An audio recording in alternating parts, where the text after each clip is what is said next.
Good morning. We're able to resume with Professor Cuddihy. I believe so, my lord.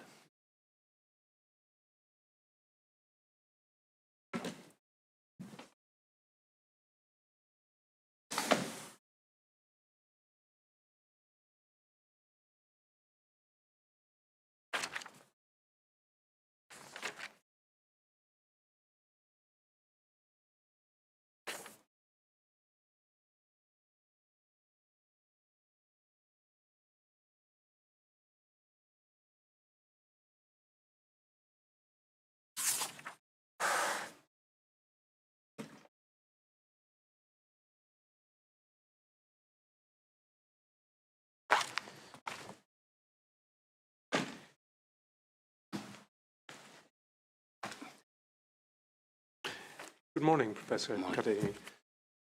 Mr. Duncan. Thank you, my lord. Good morning, Professor Cuddihy. I wonder if we might just start by picking up where we left off yesterday and the exchanges that you told us about yesterday with, first of all, Redfern and Dr. Inkster, and then subsequently Jane Grant. I think, see from your statement that you met with Mr. Redfern and Dr. Inkster on the 8th of August 2019. It's paragraph 344, 346 of your statement.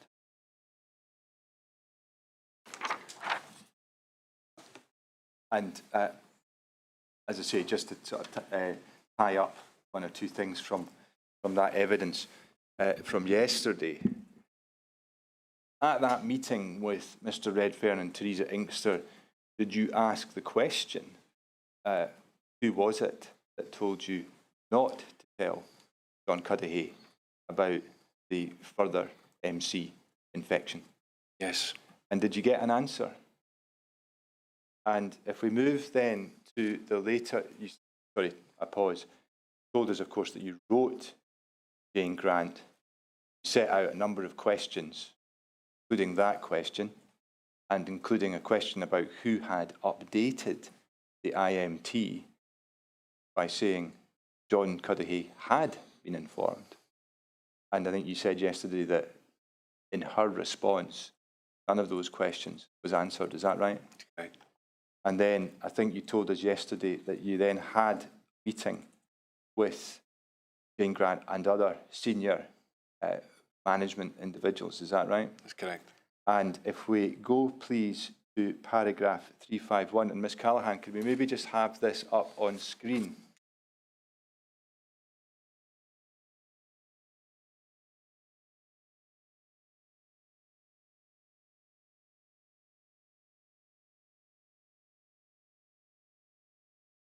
Thank you very much. Begins further on 12th November 2019. I attended a meeting with Professor John Brown and a number of others. Is that the meeting that you're referring to? Sir. Yeah. And say, so at that meeting, as well as Professor Brown, there was also present Dr. Armstrong, Medical Director, and Jane Grant, CEO. And you say, during this meeting, I expressed concerns around a number of matters, including this event. And is this event the discussion with Mr. Redfern and Dr. Inkster and the instruction not to say anything to you? Yes. And Jane Grant assured me that she would look into what I had to say and apologised to me. I advised her that she had already looked into this event and had sent me a letter regarding those findings. And just pausing there, tidying up one matter from yesterday, did Ms. Grant, or indeed anybody else, ever clarify to you the question around who had given the instruction not to tell John Cuddihy about the MC infection? The name was never given.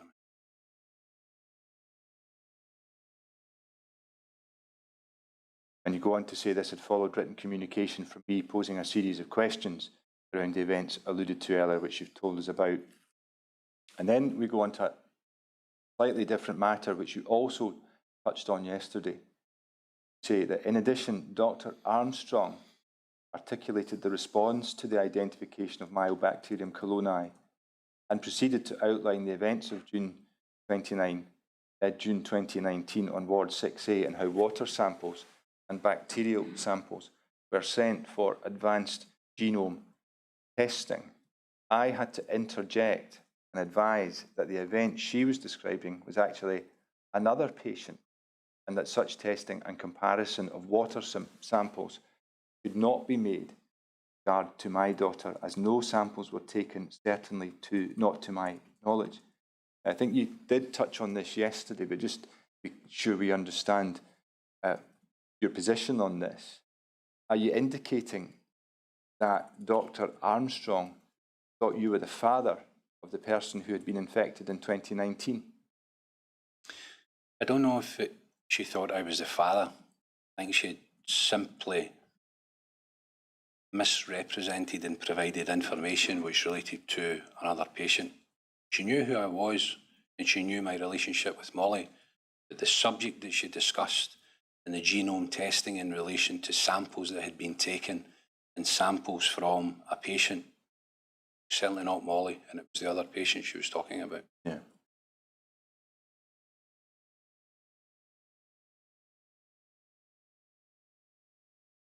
And you go on to say it was embarrassing for Jane Grant and Jennifer Armstrong, uncomfortable for John Brown, who agreed to take away the issues and report back formally. This meeting was a further example of a lack of corporate knowledge, corporate memory, and a leadership in crisis, unaware of what was happening across their areas of responsibility. And I think you said all of that yesterday, is that right? That's correct, and I followed that up, sir, with an email confirming all the points that we discussed and sent that email to them. And the formal report that you understood you were to get, did that come to you eventually?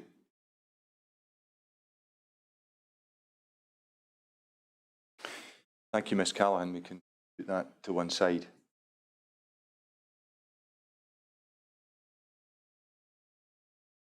Professor Cuddihy, can we move back Molly's story? We know that Molly relapsed in August 2019, and Molly has taken us through that, and I don't need to ask you about your perceptions in relation to that and how you came to learn of that. But we do know, I think, from your statement that there was a meeting with Dr. Sastry on, I think, the 9th or the 10th of August 2019, and a discussion of options, but also in that context, a discussion about what effect the bacteria had had on options. What was your understanding of that issue at the time? Primarily, sir, as a consequence of the antibiotics and Molly's kidney function at the time, it significantly reduced the options that were available to Molly. And that Dr. Sastry would come up with a plan. She did. But it was quite apparent that development of the bacteria was having a detrimental impact on the treatment of Molly for her cancer. Yeah. I think step one in the new plan, and of course this isn't the first change of plan, but in this new plan was there would be an operation on the 12th of August, is that right? Yes. Yeah. Now you do deal with that in your statement, and just for people's references, it's paragraph 170 of Professor Cuddihy's statement. I think you say Molly was quite unwell after the operation, is that right? Yeah. But she got to go home, I think, on the 30th of August, would that be about right? Yeah.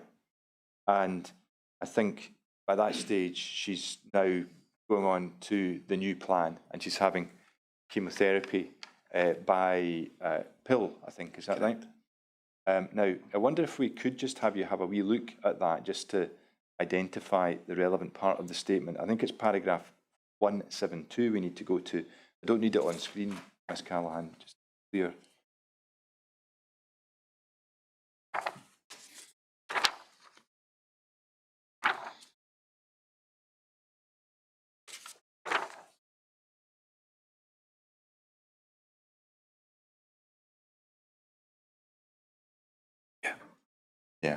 you have a recollection of that, and again, signs of Molly being very ill again. Yeah. Is that right? And I think you go on to say, just look a little bit further down the page, that by the 15th of September, Molly is in fact needing blood transfusions. Is that right? Yeah. Yeah. And she goes to 6A for that. And the way you put it is, it was just horrible being in 6A again. Is that right? Absolutely. Do you want to tell us a bit about that? Well, Molly was to be treated for her cancer, which was her primary illness. And now we're finding that that primary illness was, in the treatment plan, was being inhibited as a consequence of something that was contracted in the hospital. And I say this because I've been told it was a hospital-acquired infection. And so to go back in the very same environment, which had had such a detrimental impact on Molly's health, which has taken her to the cliff edge in so many times. We are not simply fearful of the consequences of cancer. You're fearful of the consequences of the environment, and remembering that from at the outset, it will be bacteria that will be the greatest enemy to Molly. That will be the greatest threat. Yet, we had to go back into that environment, that greatest threat. And even more so, you.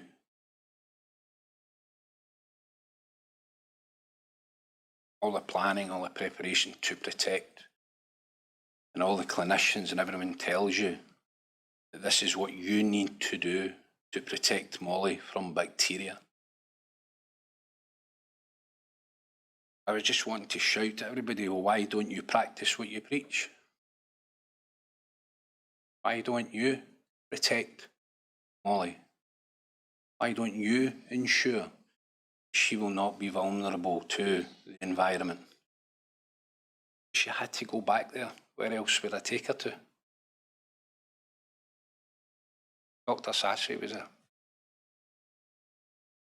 She'd already ensured that Molly was with us. She came home. I was just terrified that she may not come back. She was going away, out with their control, back into the hands of people we were to trust, but I couldn't trust her. So would she come back? Back to the start of the story. The most precious things you're handing over. I'm handing her over in the knowledge that there's something wrong.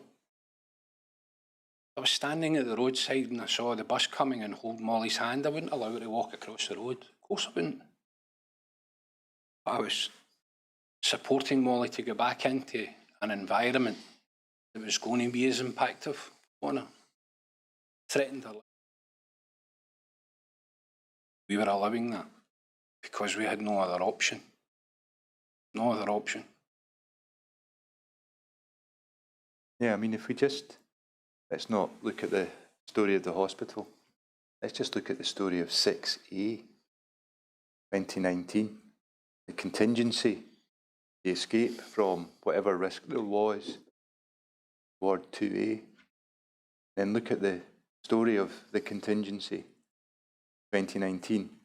And you've already told us this, and as have others. Ward 6A itself had required to be closed on occasion. Is that right? Once, more than once? Several occasions. Yeah. You were aware of issues on Ward 6A.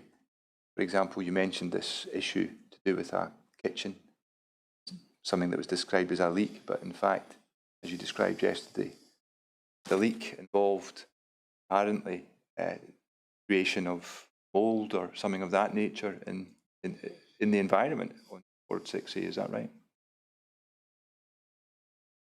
So when we then jump back into Molly's story on Ward 6A, 2019, and we go to the later part of the year, October 2019, we know that from what Molly said, she will indeed go on to contract another issue or another infection, which Dr. Sastry will tell her, apparently, is the result of being in the hospital without prophylactic medication. Is that right?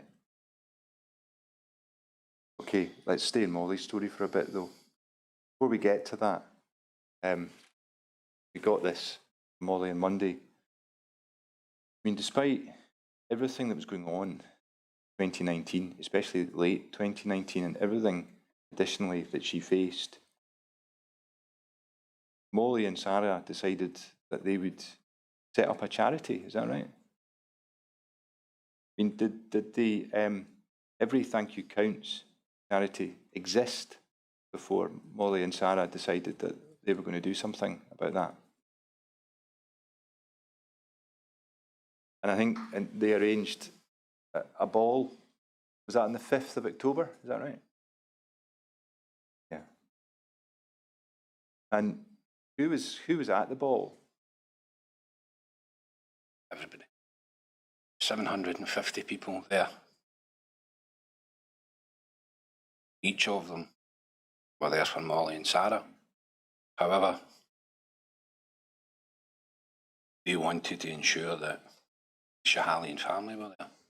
So they invited as honoured guests 70 of the Cuddihy family, from the auxiliaries to the consultant, who were there to benefit and recognise what we thought about them.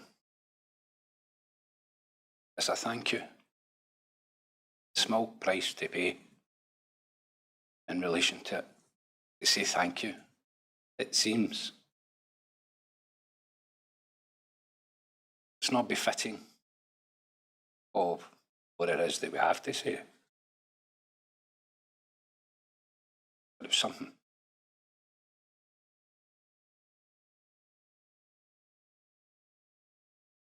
And I think we see from your statement that the auxiliaries and the cleaners and the consultants, they're all sitting next to each other, and the sort of sense I have from your statement that this truly was a family affair in that sense. Even the lead up to it, and it was intentional. This was again driven by Molly and Sarah, was that everything that's ongoing was to be put aside. No one was to mention the environment in the hospital. This was a good news. This was to be a happy time. And all the staff, and you could see them and talking about their dresses and where they were going and makeup and their hair and who would be staying and who would not be staying. And as I understand it, it's the first time that such a gathering was made possible, even so much so. And those that were not attending had covered shifts because they still had business as usual to take care of.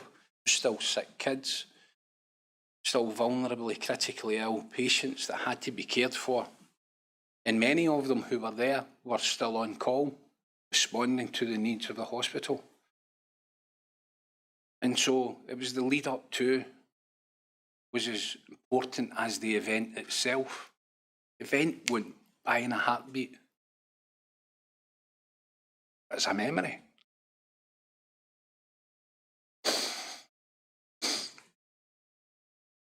I think Molly and Sarah spoke at the event, is that right? Yep. Speaking of dresses, makeup and hair, imagine you felt like a pretty proud father that night. Molly was there.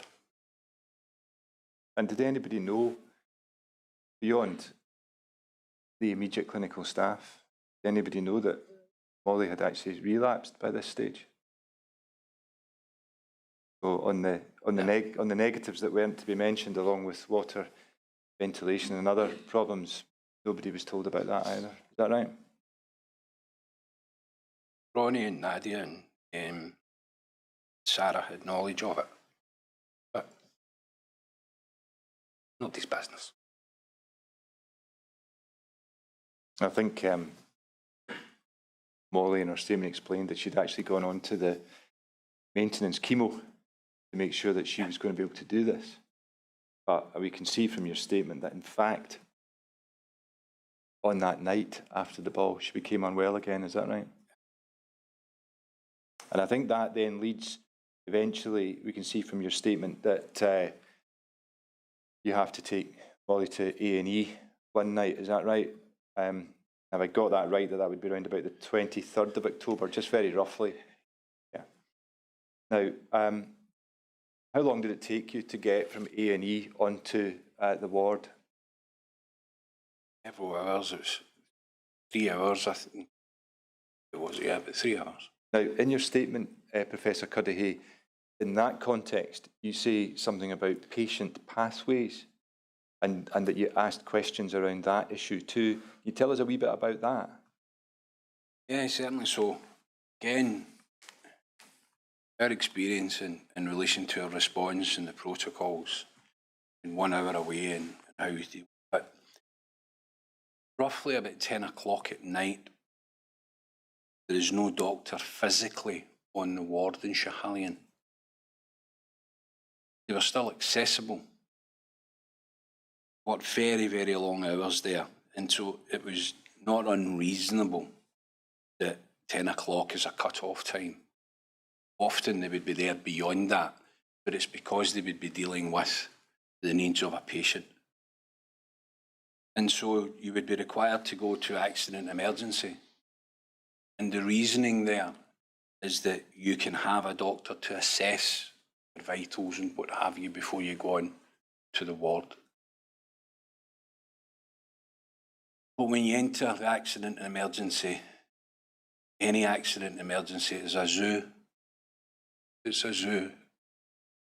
It's a dreadful environment, and you only feel for the people who have to deal with what they have to deal with. And whilst they will take the care as they can, taking in a vulnerable child into that environment for me was not acceptable. I'm not saying that those who are coming through accident emergency aren't deserving of the proper. Of course they are. Regardless of whatever state they are in, of course they are. But even down to the infection aspect to going into that environment, I didn't think was conducive to the protection of Molly or indeed any other child. So I brought it up in terms of the patient pathway. So if we are to ask for patients who are immunocompromised and who are vulnerable to enter that environment, surely we should be able to have a plan that protects them. And it doesn't take the 3 hours. And so I raised that as a particular point with Jane Grant and others at that meeting. Again, I followed that up in writing, that they would give due care and attention to that. And in the hope of everything else that was ongoing, that broader patient pathway would be considered, because as you see, there are sinks within that environment. So to ensure that there was filters on those sinks that we would have within anywhere else in 2A or 6A. Is the air conditioning suitable for them when they go into that environment? One would think if you are within 2A and even the knowledge now that the air conditioning system wasn't fit for purpose, but it was to be designed so that it catered for the needs of immunocompromised children. One would then expect that that would be the same for Ward 6A, or indeed the broader patient pathway, because if we are to protect our children within these closed environments, they become vulnerable when they move out with it. So what was the plan? And it was simply to say to them, are we considering this? Can we consider it? You all also have to be realistic, and I accept that. But within the planning regime, the development of this crisis, it would not be unrealistic to expect that if we are saying that we need to protect them from those environments that they are currently in, that we look to further protect them within the broader environment of the hospital. And that's all I ask for. And just to be clear, the A&E that we're speaking about here, was that in the adult hospital? Where we come in, there's a A&E aspect to it, that's what it was. There is an aspect in the children's hospital where you bring in children there, but it was through the adult section that we do. Now, I think we know from your statement that despite everything you've just described, Molly, meanwhile, doing an entrance examination to Cambridge, is that right? But then, jumping back into the reasons why you were in A&E on that evening, I think there were scans taken, is that right, around about this time, and they showed something on Molly's lungs, is that right? Yeah. You want to tell us a bit about that? Scans had been taken. Breathing was very, very laboured. And obviously because of the tumours that had previously been in Molly's lungs and the recurrence of tumours, everything else that was ongoing, your heart sinks and you think this will be, and she was very ill. And so the scans had showed up significant abnormalities. I think you described them as black dots. Covering both her lungs. Yeah, and I think you described that Dr. Sastry was in discussion with you and Molly and your wife about that, and do you know what they were to begin with? Wasn't sure, but he feared the worst.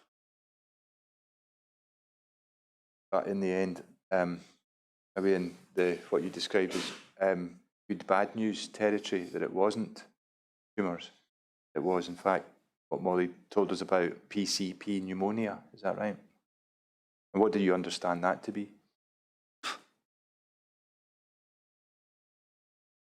Life-threatening still. And from what you're saying, sir, is that you're pleased it's not cancer, happy it's not cancer, but you're accepting that it's still another critically ill disease. That's the margins. Just got a better chance. Or has she? I don't know. And it's a disease or an infection that you understood to arise from what? Fungal infection. So at this stage, on hearing that, what are you thinking? Kitchen, the mould, 6A. I accept that people will say, well, you need an evidential link. In my head, my background is I need an evidential link. In the balance of probability, all I could see was this mould, and I could see Molly, and I could see everything else that happened. That's what it was, again, that this environment had taken hold of Molly. You can't shift that. And everything else I'd seen, I'd read, and this is also the whole impact of this, is I'm reading things that I should never have been reading. I'm finding out things I should never have wanted to find out, because you want to make an informed decision. There's nothing other than I had to still take Molly into this environment that was not safe. And here again, she's contracted. I failed to protect her. Does this take us back to those parental instincts right at the very start of all of this? One of them you mentioned is guilt. It eats away at you like the cancer. Inside out. Consumes you. And I understand, and people will listen. And emotion is a terrible thing. Emotion can eat you up. I still tried times to be as realistic as I could, to consider and bring myself back from it. But the doctors are telling me Molly's a fungal infection. Molly has bacteria. They're telling me these things. I'm reading reports that's telling me that there is an increased risk as a consequence. There's a correlation here, an absolute correlation. Demanding of answers, demanding of information. But the silence was deafening. And all we had to face up to was the fact that this is another episode that we had to deal with. And is Molly going to get through it? I asked you a lot of questions yesterday about communication. At one stage, you reminded us all this is not just about communication, it's about impact. Was there, quite apart from the impact of the fungal infection, was there also an immediate impact on Molly as regards what they had to do as regards the fungal infection? Of course, it was further treatment. More of the treatment that Dr. Sastry said would seem at times it would have been cruel. How more cruel can you be? What else are you going to do? One bit of treatment or investigation that you describe, paragraph 192, is something called a BAL test, BAL test. Molly gave us a pretty vivid impression of what that involved for her. Something that would usually be done under general anaesthetic was done while she was awake. I won't ask you to relive that just now, but I take it we can assume that was a horrific thing to have to observe.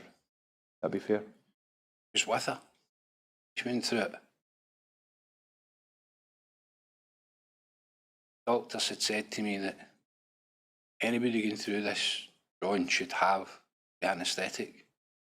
Can't give her the anaesthetic. Can't do that. The risks were too great. To put this down her throat and into her lungs and put water in. Look at this.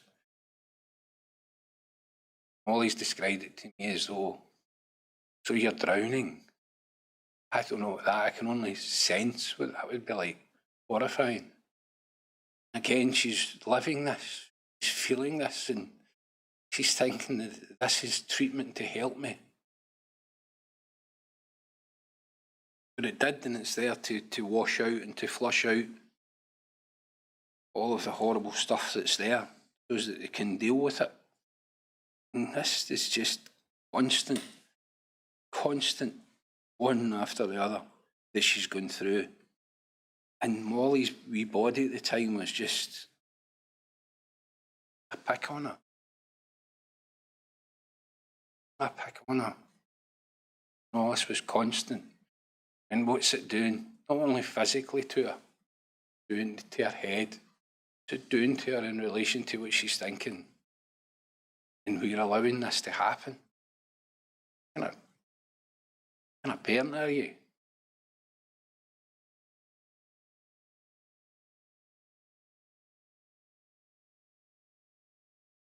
But she got through it, and she was discharged the 27th of November 2019. And what did she do after that?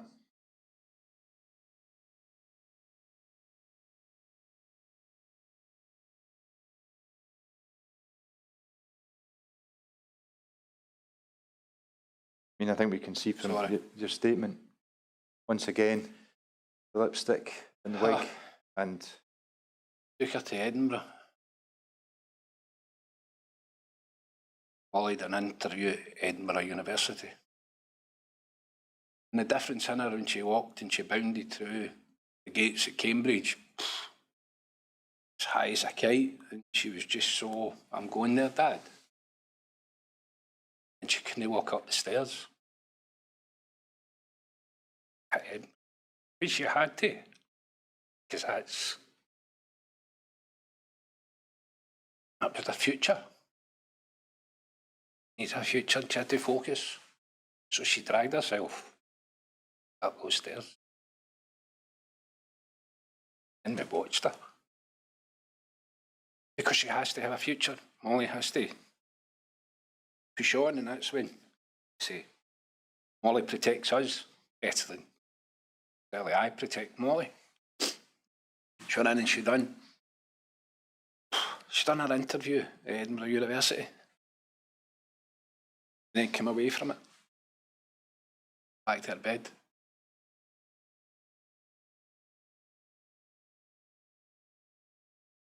And then you, I think, round about this time, as well as everything else with Molly and your job and wife and your son, you go back to engaging with the issues to do with the hospital again, I think. Is that right? Yeah. So let's switch then to the story of the hospital for a bit and just help us a bit on some of the timeline here. I think we can see from your statement that in about October 2019, Professor Craig White was appointed to act as a family liaison lead. Is that right? Now, who is he? He's an official of the Scottish Government, and as I say, he was taking on that role on behalf of the Scottish Government, and it was part of, as I understand it, the escalation to level 4, in which Greater Glasgow and Clyde was placed because it was considered that they were not fit for purpose. Come on to that in a minute. And what was his role as you understood it? He would, well, first of all, establish exactly what the communication and engagement was with the patients and the parents and the families and the hospital. He would seek to then be a conduit of information in the first instance between those families and the hospital. And thereafter he would seek to develop and work with a number of internal and external stakeholders to develop a communication and engagement strategy that would enhance the relationships, would build trust and re-establish the faith in families between them and the health board. Did you, in your experience, you of course will come to your role on the oversight board, but in your experience, did you find that role and indeed the way in which he fulfilled that role something that was effective? I did, yes. And the reason, and I'll qualify that by saying, this was some months, I think some 18 months after, if you like, the height of the crisis, and a number of months after the Cabinet Secretary had announced various things. But it was still welcome nonetheless. And so it filled a gap, so the need was there. So I saw that as a positive step forward.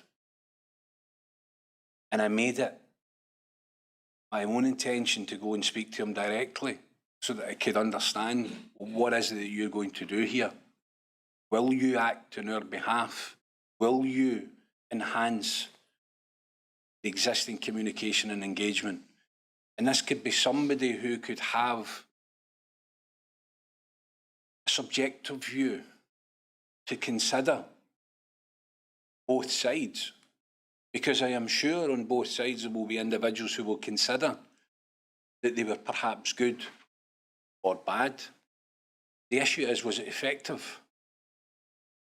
And that's why I welcomed it, because it would allow us then to consider from almost an impartial view what that current communication and engagement looked like, and if there was any improvements, what would those improvements look like? But also for me, which was hugely important, was that he was willing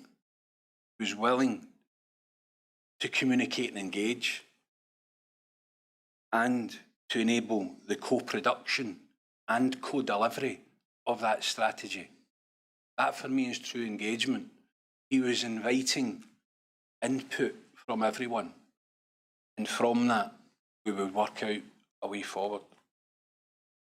And I think around about this time as well, you yourself, as well as meeting with Professor White, I think you also had meetings, or a meeting, on the 23rd of October with Miss Freeman and Professor Fiona McQueen, who was at that time the Chief Nursing Officer for Scotland. Is that right? That's correct. Can you give us maybe set out what that meeting was about and what happened at it? Certainly, that was the first of several meetings that I had with Jean Freeman. And primarily, again, it was, and I know it was a visible demonstration on the part of Scottish Government to communicate and engage. But it was an opportunity for us, myself, Molly and Maria, to put forward what our concerns were in terms of current communication and engagement, in terms of the environment, of the culture, of the organisational behaviour, and of aspects of trust and other different points that developed further. But specifically, I asked her, how confident was she in relation to the level of information that she had been provided that enabled her to make informed decisions? And by she, do you mean Miss Freeman? Miss Freeman. Sorry, please continue. Yeah. And within the room there was Jean Freeman, there was Fiona McQueen, but there was also one of the SPADs, the special advisors, who were there taking notes. And specifically when I asked about the level of information that she was receiving, because I had significant concern that when it came to disclosure of information, GG&C were determining relevance. They were determining relevance and were disclosing that, when in my opinion, they should have been making full disclosure for others to determine relevance. And the example I gave her was in relation to the reporting to the board. And at that time, the 23-gram negative infections or patients, a number of different episodes. And I gave as the example, I says, Molly Cuddihy does not feature on that list. Yes, she has a rare pathogen, and I've just explained to you the impact that it's had. And so, even working within those small margins, gram-positive are not being reported. Broader bloodstream infections are not being reported. So how confident are you, Cabinet Secretary, that the information that's been laid before you is representative of the sum of all its parts? Because I would suggest to you it's not. I would suggest to you that you look further. And I also told her about my experiences in relation to willful falsehood.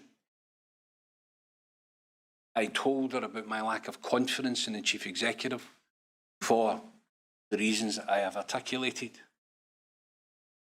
And I identified to her that there was an absolute lack of confidence in the board to do its job,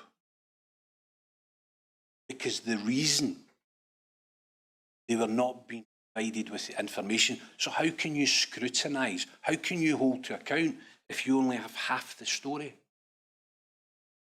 And this is when I say about having a confidence that Greater Glasgow and Clyde were disclosing, full disclosure of all of the information to allow you to make an informed decision.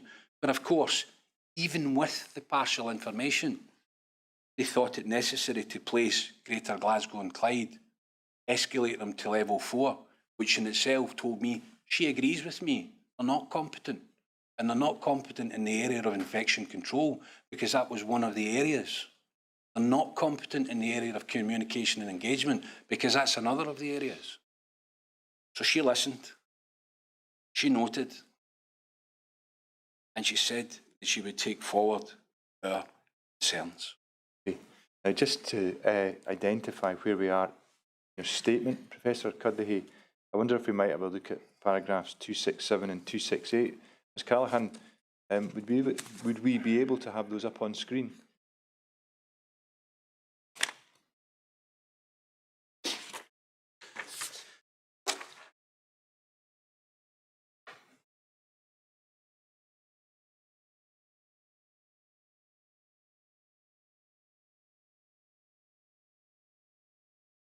Thank you very much.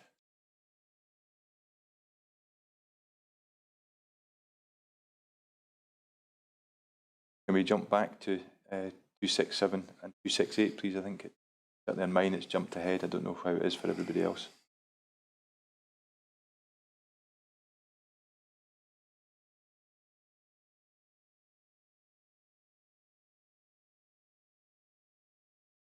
Sorry, it may just be me. Thank you. Probably was just me. So this is the meeting that you've been speaking about, is that right, Professor Cuddihy? So it was at JB Russell House, meet Professor White, and then you provide him with the update of concerns around communication, and you welcome his appointment, albeit, as you said a moment ago, 18 months following the height of the first outbreak, May 2018, and nearly 8 months since the Cabinet Secretary announced in Parliament that she would look to address concerns. You outlined the experience to Professor White, and then you say that later that day, you, Molly, and your wife attend Atlantic Quay, and you meet with the Cabinet Secretary and Professor McQueen, and you say, I expressed my concern at the lack of open, honest and transparent communication and engagement between NHS, GGC and myself. I updated. I was concerned as to the level of reporting with regards to the bacterial and fungal outbreaks. And just pausing there, was it your understanding that, as well as not capturing the gram-positive infections, reporting on gram-negative didn't capture fungal outbreaks as well? Is that right? Certainly not within a high-level report to the board, no. Yeah. And you provided examples. You invited the Cabinet Secretary to consider whether she had a confidence in the figures and the types of bacterial outbreak being reported to government. I provided a number of examples of poor communication and engagement, and of a culture concerned more with reputation within the media and criticism from political figures, and one concerned safety and well-being of a vulnerable patient group. Can you remember what the reaction was to that being said? She listened. She was empathetic. I didn't expect her to come away with an immediate response to that which I had to say, expecting her more to reflect on it and to go and exercise her own further due diligence in relation to this, and indeed Professor Fiona McQueen to do likewise in her capacity as the Chief Nursing Officer. But certainly, from the engagement, she seemed determined to take forward our concerns and to look to have answers to those questions that were being posed, either individually or more broadly, in terms of her response to what was ongoing. Thank you. Now, something that you've mentioned a couple of times in this context was the escalation of NHS, GG&C stage 4, and I think we know that that happened on about the 22nd of November 2019, and I think we know that that was a decision taken by the Director General of Health and Social Care in the Scottish Government and the Chief Executive to NHS Scotland, and the decision was to escalate GG&C to what I think you describe as stage 4 of the NHS performance escalation framework, is that right? Correct. And I think at or about the same time, do we understand from your statement that an oversight board was created to oversee that process essentially, is that right? Right, under the chair of Fiona McQueen, who had been at that meeting. And do we understand that the oversight board comprised essentially a group of experts and representatives drawn from health boards, Scottish Government, affected families, is that right? Right. As you say, the chair was Professor McQueen. And do we understand that there were subgroups, an infection control subgroup, a control and governance subgroup, and a technical issues subgroup, is that right? Right. And did there come a point where you were asked to serve on the control and governance subgroup and on the communication and engagement subgroup of that in particular? Yes, the communication engagement subgroup was chaired by Professor White, and I sat in that group. Now, just to try and understand all of this, did you eventually become appointed to the oversight board itself? Yeah. Yeah. And I'm grateful for that. I wonder if you could just have a look at your statement again. We don't need it on screen, Ms. Callaghan. It's just to clarify, for me at least, the timeline on that. Paragraph 270, Professor Cuddihy.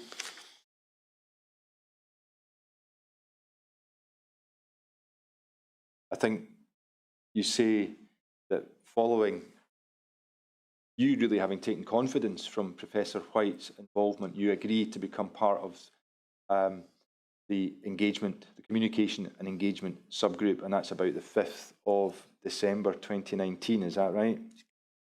And if we just, again, and it's just really just so we can identify this in the statement, we see that if you go down to, from there really to 272, I think you're speaking about a meeting with that group on the 5th of December where you provide an update to them about the situation, is that right? And broadly, what was it that you were saying to that group? Message consistently that I had no issues, and indeed a pair of broader families had no issue with communication and engagement between ourselves and clinicians, those at the point of care. No issues at all. It was a good news story and almost a framework then would allow people to work from. But I separated that from corporate entity of GG&C, which I considered were a polar opposite in relation to communication and engagement. So I laid out where I was coming from my observations to them. Yeah. And if we just read a little further on in your statement, just to complete the timeline of your engagement, you go to paragraph 274.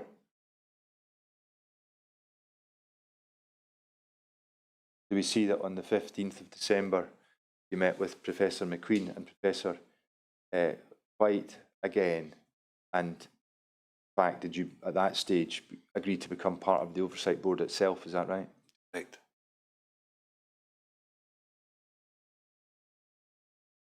Now just, I'm going to come back to the oversight board later, just stepping back and giving us a sort of broad overview. Did you find your involvement at the oversight board to be a positive process or otherwise?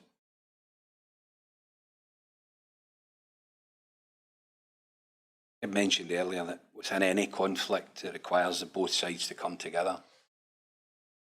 And so for me, regardless of the intentions that people may perceive on the part of those that had created it, I considered it to be a visible demonstration of an intent to more effectively communicate and engage by having a family's representative on those groups. And what it would enable me to do is to put forward from my perspective my observations my considerations, my understanding. Whilst at the same time, if there was any contra view to that, I would be able to better understand that contra view. If there was any misunderstandings, we'd be able to better engage. And if there was a blockage between the strategic communication and the operational service delivery, we could identify where those blockages were. So I saw it as a positive step forward. But also from an individual and a selfish perspective, I was in the tent. I know that many of those around that table did not like it one bit that I was around that table. There were those who would not wish to see John Cuddihy sitting across the table from them, because I would pose a threat, because I would ask questions that may be uncomfortable. And at times I could see that in about people in the aspect of confidentiality and the release of information. I could see there could be conflict. And I actually said at the time, please, I will not be embarrassed if I have to leave in order for certain discussions to take place. I don't want to know about any other patient. I don't want to know someone's private business. I know and understand how to sensitively deal with information and intelligence. It's been my world for 35 years. I understand it. But this presented an opportunity. I didn't see it as a challenge. I saw it as an opportunity to engage and to see if we could work together. And if there was mixed messages, we could then clarify what that message was. And if I was to be a conduit, then I would do so. So I saw it as a positive step forward. Thank you. And just to complete this little section of the story of the hospital, I think another thing that you did around about this time was you engaged with the independent review, which had been announced some months earlier, is that right? And I think you provided them with a witness statement, is that right? And on 2 occasions I met with the independent review. Total of, I understand, 5 hours of tape recorded evidence was provided to them. Yeah. Let's go back to Molly's story towards the end of 2019. Was an ambition was realised through the Make-A-Wish charity. She got to sing with Paolo Nutini and indeed play with him and I think write a song together, is that right? Were you there for that event?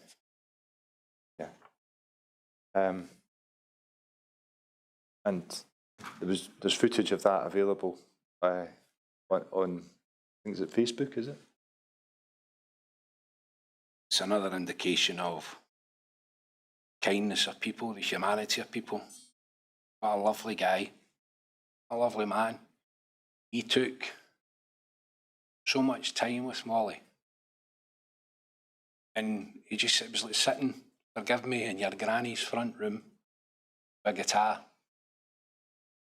And he actually wrote a song called Mad for Molly. I cry at an egg boiling just now. Can you imagine what I was like at the time? What a song called Mad for Molly. And he didn't know how she would react to that. And then he had her playing the backing music, which he wouldn't know the significance in this. I could see Molly saying, I have to play the piano in front of Paolo Nutini. I'm not going to be able to get to the keys because of neuropathy in her hands and what. I could see what she was thinking. But she was brilliant and she did it. And then she started to sing various songs and it was just a gig. They sang the songs between one another. And what we were seeing was that Molly, with all the problems that she's had with her breathing and everything, I could see her and I could see how she was going to go, can I sing this song? She was going to sing that song with Paolo Nutini. She was going to play that piano. What other chance would you get? And he never at any time saw Molly, or indeed us, as a sick child. He felt humbled that she wanted to see him. And he went out his way, and we could have been sitting there into the small hours had we not had to leave. He just made so much time for her. And the videos that were made by other people who were there. I had no idea they were making the video. And indeed, they had to get permission to. I had no idea that this was ongoing in case it were on, because we have to respect this guy. The musician, he's got a career, he's got all of these things, and he's opening up himself to. It's a private thing. Get in, Molly. What else you want to do, Molly? And do you know what? When we were getting this, because it was coming through COVID, and he said, I hope nobody minds me, he said this, he was obviously considering whether he would continue in music. Molly was just, why would you not want to continue in music? And the importance of that was that saying these things, he says, but we get through where we are just now, and I'd like you to come back, and if one of your friends is a drummer, we can finish doing, and one of our friends is a very accomplished drummer in the Royal Conservatoire for drumming. Come back and we'll do this. The thing for me was this was a future for Molly. Molly was coming back again. Molly was standing her height again. Molly was back in the fight again. Molly knew where she was going. I can sing again. I'm singing with Paolo Nutini, Dad. Presented her with a guitar as well, and it was just the most marvellous thing. And those videos would then help Molly through later on, and indeed, we left. Molly was sitting thinking about it, and she sent him a letter afterwards. She sent him a sweet note. And I can't believe that you would want to give up music, because it's your words and your music that has such a profound effect on people like me. It helps me through. Why would you want to? Why wouldn't you want to continue with that? And again, that's just about Molly, the inspiration that she is, regardless of all of this. But the value in these things is huge. The value that that young man brought to that table was incredible. So much so he then he continued to phone Molly.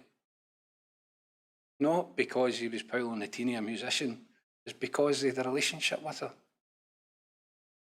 I don't know if he knows it, but that's had such a profound positive impact on Molly and us. Because again, it reinforces your faith in humanity. There are more good people than bad. There are more people who are prepared to do the right thing and nice things. And it was a hugely, hugely powerful event that helped us through. Thank you.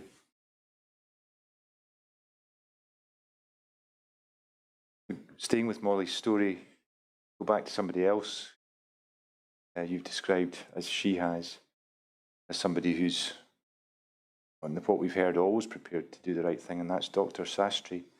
And by that I mean, we can see from your statement that shortly after singing with Paolo Nutini, Molly had to go for another scan. Was that on Christmas Eve, in fact? Yeah. And you had a discussion with Dr. Sastry around that time, and what was his advice at that point? All the way through this, you're in a bubble. You're limited in your where you can go and what you can do. And he advised us to go on a family holiday. And you went to Dubai, I think we heard. And it sounded like you had a pretty good time, is that right? Yeah, it was bittersweet. This is the thing about it, life's for living. Times we forget that, life's for living. And whilst we understood what he was doing was allowing us to make memories, for him to make that decision, again, you're thinking, what can come of it? However, we took it on, the family, we took it, this was going to be positive, and we were going to go, and we were going to enjoy ourselves. And we were going to be thankful for every minute of every day that we were together. That was it. And that's what we did. And what was your attitude? What were you thinking when you came back then? Well, we had a couple of discussions when we were away, and it said us, look, we'll wait until we're here, live our lives, be normal. We'll do what we do. We've demonstrated through the different things that we can't change the fact that Molly's got cancer. We can't change the fact that she has this bacteria. We can't change the fact that she has all these things. We can start to exercise as much control as we can. Directed by Molly. Everything around Molly.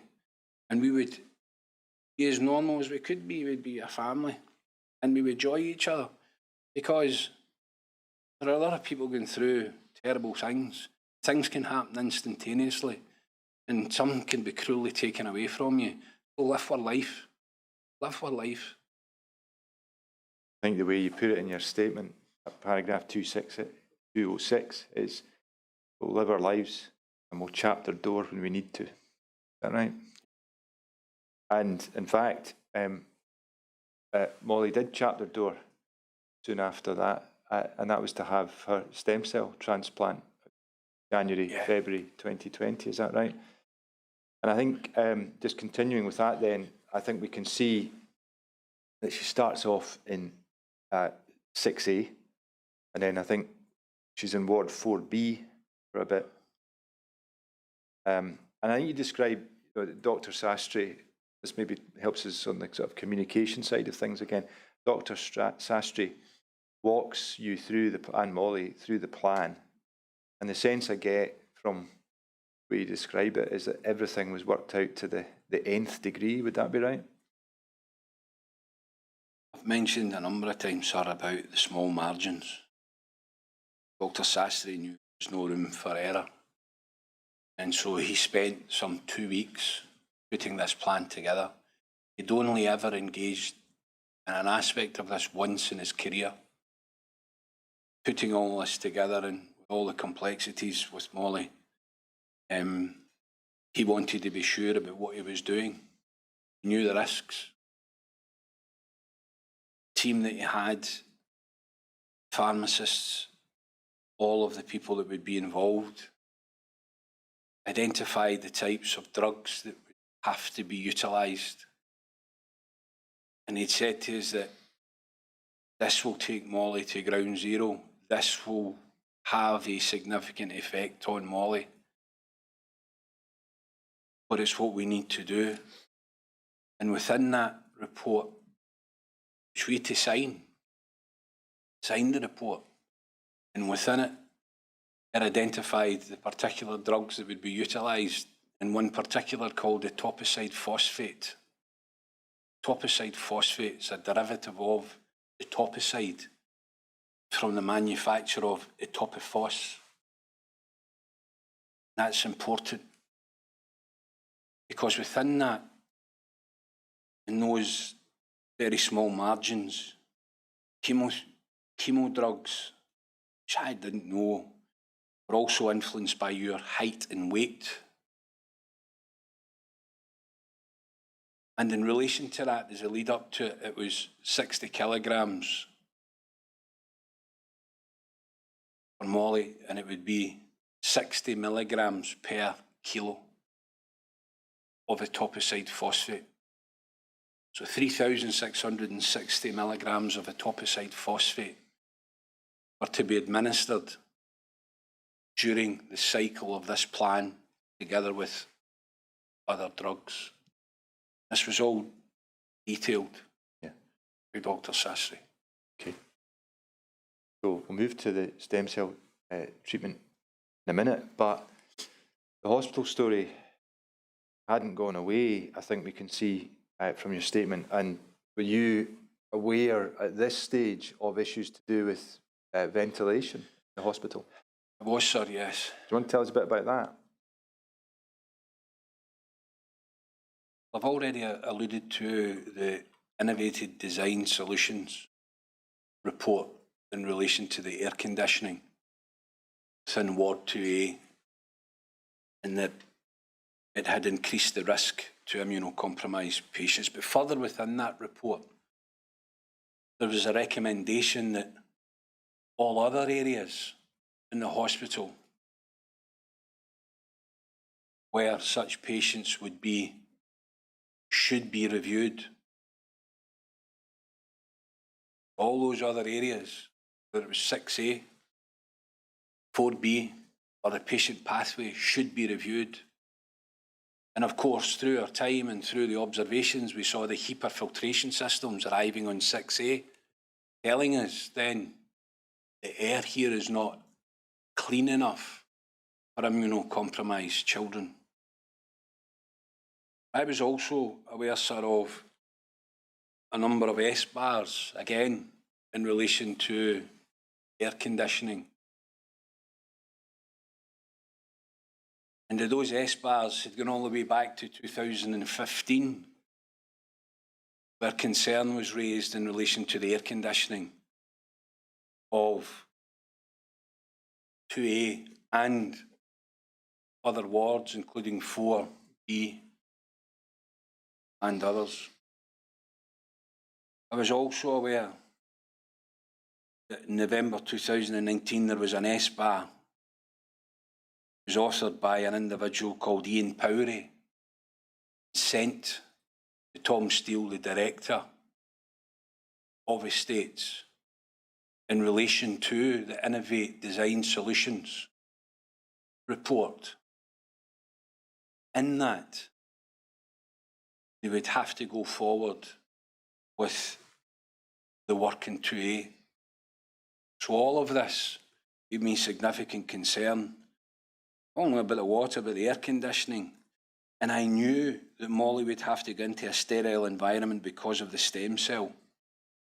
She would be taken to a place where she would have less protection than a newborn baby. She would have no protection whatsoever. So there would be no margin for error. But within Ward 4B, there was 4 identified units, if you like, or rooms, where I understood that there was an air conditioning system that would satisfy the needs of Molly. I was determined that Molly was going in there. I was determined that Molly would need to be in together. All of these chances, she couldn't go anywhere else.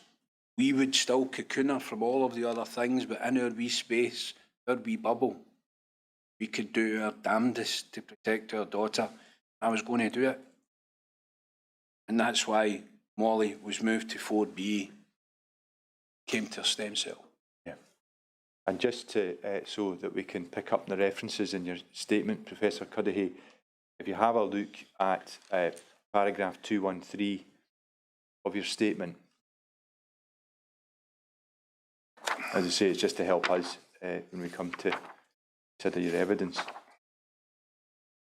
You say, at the time I'd been reading documents about the transplant ward, particularly 4B. See that? Is that what you've just been telling us about? Yeah. Yeah. Thanks. So, we know from what Molly has told us and what in your statement that Molly proceeded with her stem cell transplant treatment. As you've described it, step 1, take the immunity right down to, as you put it, like a newborn, perhaps even before that. Yeah. Ground zero, as you say. And you would need a clean and sterile environment for all of that to happen, is that right? Yeah. And did you have confidence that that would be the sort of environment that Molly would be in? I had hoped that we had made significant contingencies of our own, that Molly was going into any room, regardless of who had cleaned it. We were going to clean it. Yeah. And I think we can see from your statement that quite apart from some other matters that we'll come to in a minute, that Molly was pretty ill with mucositis, is that right? Yeah. But now we come to something that you touched on a moment ago. Despite the careful planning in relation to the etoposide phosphate, what happened?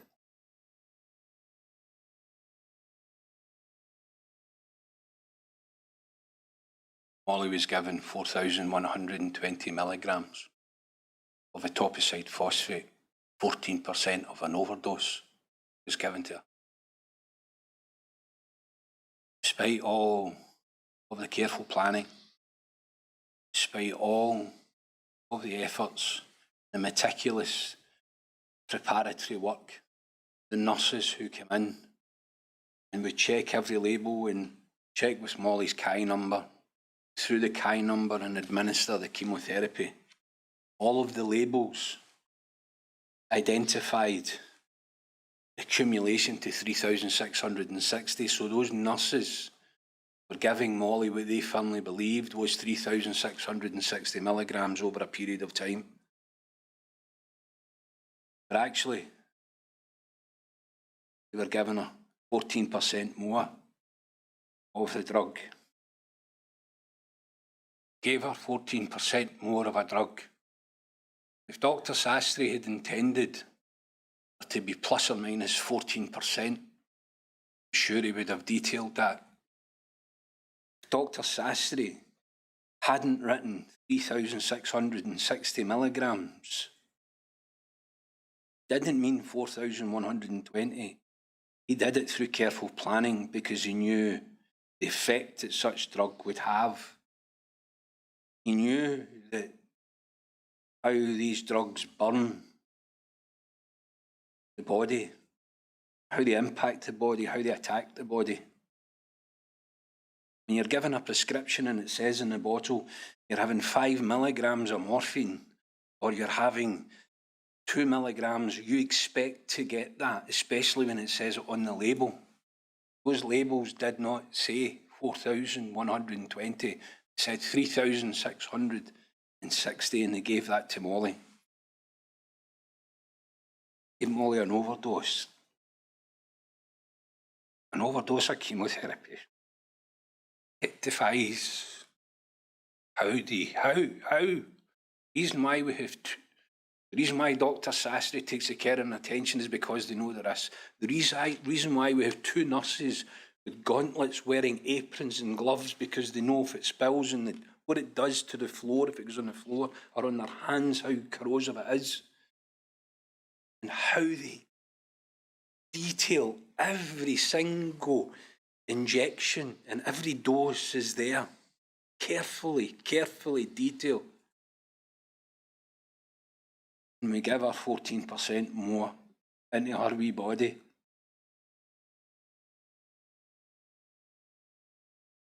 Sorry, I get so angry. I get so angry. That's not right. Not right at all. With everything else, she doesn't deserve that. No way. Maybe we can see for ourselves what you say in your statement about the impact of that on Molly, and Molly herself has told us a bit about that. I would like to ask you about something slightly different. What was the reaction? What was the reaction of Dr. Sastry to this event? The measure of the man. Measure of the man. And as he was contacted, he'd come in that morning and he was so upset, apologetic to Molly. What could he do? He said that it's my patient, Molly. It's happened. I don't know how this has happened. I don't know how it's possible it could happen, but it's happened. I'm so sorry.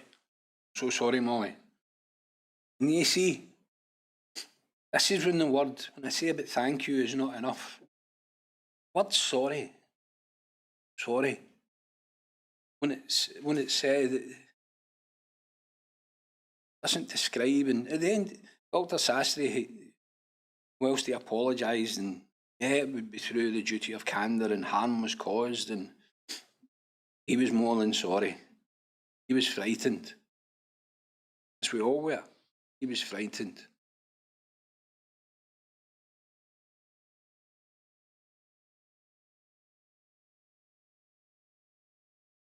But just thinking about what you've just said there, you mentioned duty of candour, and we'll come on to that later, and the word sorry. On this event, or in any of the other events where things did not go according to the Dr. Sastry plan, did you ever see him at any point try and explain things away or cover things up, or anything short of putting his hand up, in other words? Absolutely. And he just had absolute respect for Molly. Why would you not tell the truth? Why would you not let her know what's happening? He had trust to maintain between Molly. He was Molly's consultant. And if he would start to tell an untruth to Molly, or if she had a hint of an untruth, he knew that Dr. Sastry was everything to Molly. He was the person that she hung on to, not only in terms of his clinical ability, but as an individual who she absolutely respected. Why then would you wish to fracture that trust and tell an untruth, or devolve yourself of the responsibility? He could have stayed in the house. Stayed in the house. Left someone else to go, well, you go and tell them. Came in that morning. And not only did he do that, because I was on my way to the hospital, and when I got to the hospital, Maria and Molly couldn't really... I don't know what's happened. Molly couldn't say anything. Maria was upset. And I asked to see him again, and he made time for me. And he took me through what he understood had happened. As I say, it's about trust. It's about values. It's about how you communicate and you engage. And I had even more, and I have even more respect for him for being the person to come and tell me. It'd be easy not to tell you. Easy not to tell you. And indeed, on the bags it says 3,660. Had it not been for the honesty of a certain individual, we could have been none the wiser, just thinking this is another thing. But they told us, and it allowed us to manage the bad news. It allowed us to deal with it. Because we could understand what was ongoing with Molly. We could understand the effect on her. This was just one other thing. And perversely, there was a form of comfort in Dr. Sastry being the person to tell us. Just, and he further explained it to us, and he went through the detail with me afterwards. I presume it wasn't Dr. Sastry that himself discovered the error. And so when you say the honesty of somebody, presumably you're indicating that it must have been somebody else within the clinical team who discovered what had happened and whose reaction was that this had to be disclosed. Is that right? Absolutely, undoubtedly. And I would say, essentially what happened, son, this is by chance.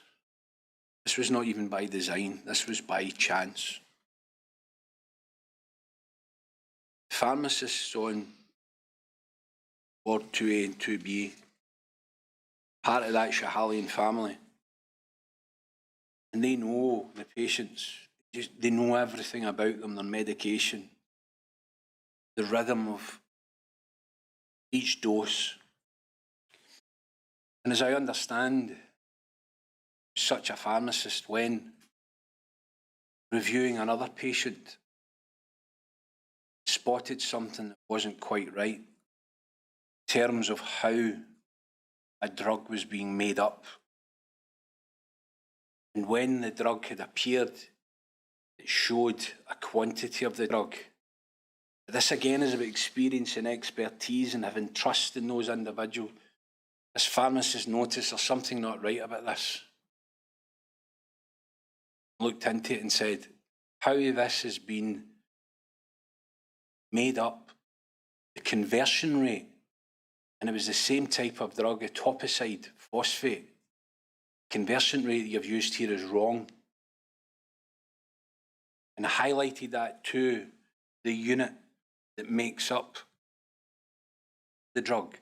But of course that unit didn't consider that they'd done anything wrong. She stood her ground, she stood her height, and she says, no, those drugs are not going to this patient. She stopped it. She stopped it and prevented early intervention on the basis of knowledge. She prevented harm to another patient. Good on her. Then she says, wait a minute, we Molly's down in 4B. She said, the top aside. I'm going to look at this. She looked at it. The conversion was wrong. She contacted them. It was too late. Molly had been given all the dose. Full 4,120 milligrams. She immediately alerted. Dr. Sassy became aware. That's how we found out. Now, I think we know that Molly was admitted to PQ in February 2019, and she was suffering an episode of rigor at that time, is that right? And you were there, is that right? During that episode. Yeah. And I think we can see from your statement, you worried at this point that the Mycobacterium colonae is on its way back, is that right? Molly's in PICU, in the intensive care unit. And she's been treated for everything. And she was just in a poor state. So many people. And her temperatures during all of this were just around 40, 39, 40 all the time. And again, back to your knowledge, back to indicators, is this, they're doing everything round about her, and they're looking, is there a bacterial infection ongoing? People coming in and examining our organs, and her kidneys, her liver, her heart. Even as she's lying there, an eye specialist come in to look behind her eyes to see if the bacteria is there. And as you go through it, you're pleased, no, it's not there. You're thankful it's not in the vital organs. It's still there. There's something still not right. And my head was, this is Mycobacterium. This is just where we are, this silent bacteria. Everything they go through and you say, you're pleased it's not here. It's almost as though they're working up a wee body. Molly's gift is her intellect. Molly's gift is her grade. Molly was in a wheelchair, it would be difficult to get by. Molly couldn't play the piano because of, we get by. Where somebody came in and says, the only place we haven't looked is pain. The only place I haven't looked is her brain. Now, that was giving Molly a future. It was going to take her to university. And let her be like Dr. Sastry. She's rigoring. And then she was just deteriorating, and that's all I had in my head was it's in her brain. And I had to go to the front of the bed, where her head was. I'm holding her head. Maria's holding her. Everybody's running about her. Because she was, come in, this guy, godsend, come into the room. Mark, an interventionist, he's known as an interventionist. My goodness, I hope the states are listening to that word, interventionist. An ability to intervene. And he came in, and he was a most remarkable man. He took over. I'm giving 5 milligrams off, I'm giving 2 milligrams off, I'm now injecting a commentary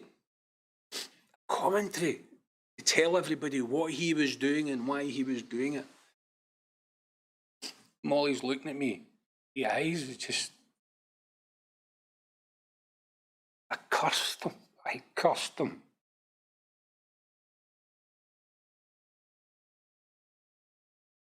And Molly came back round.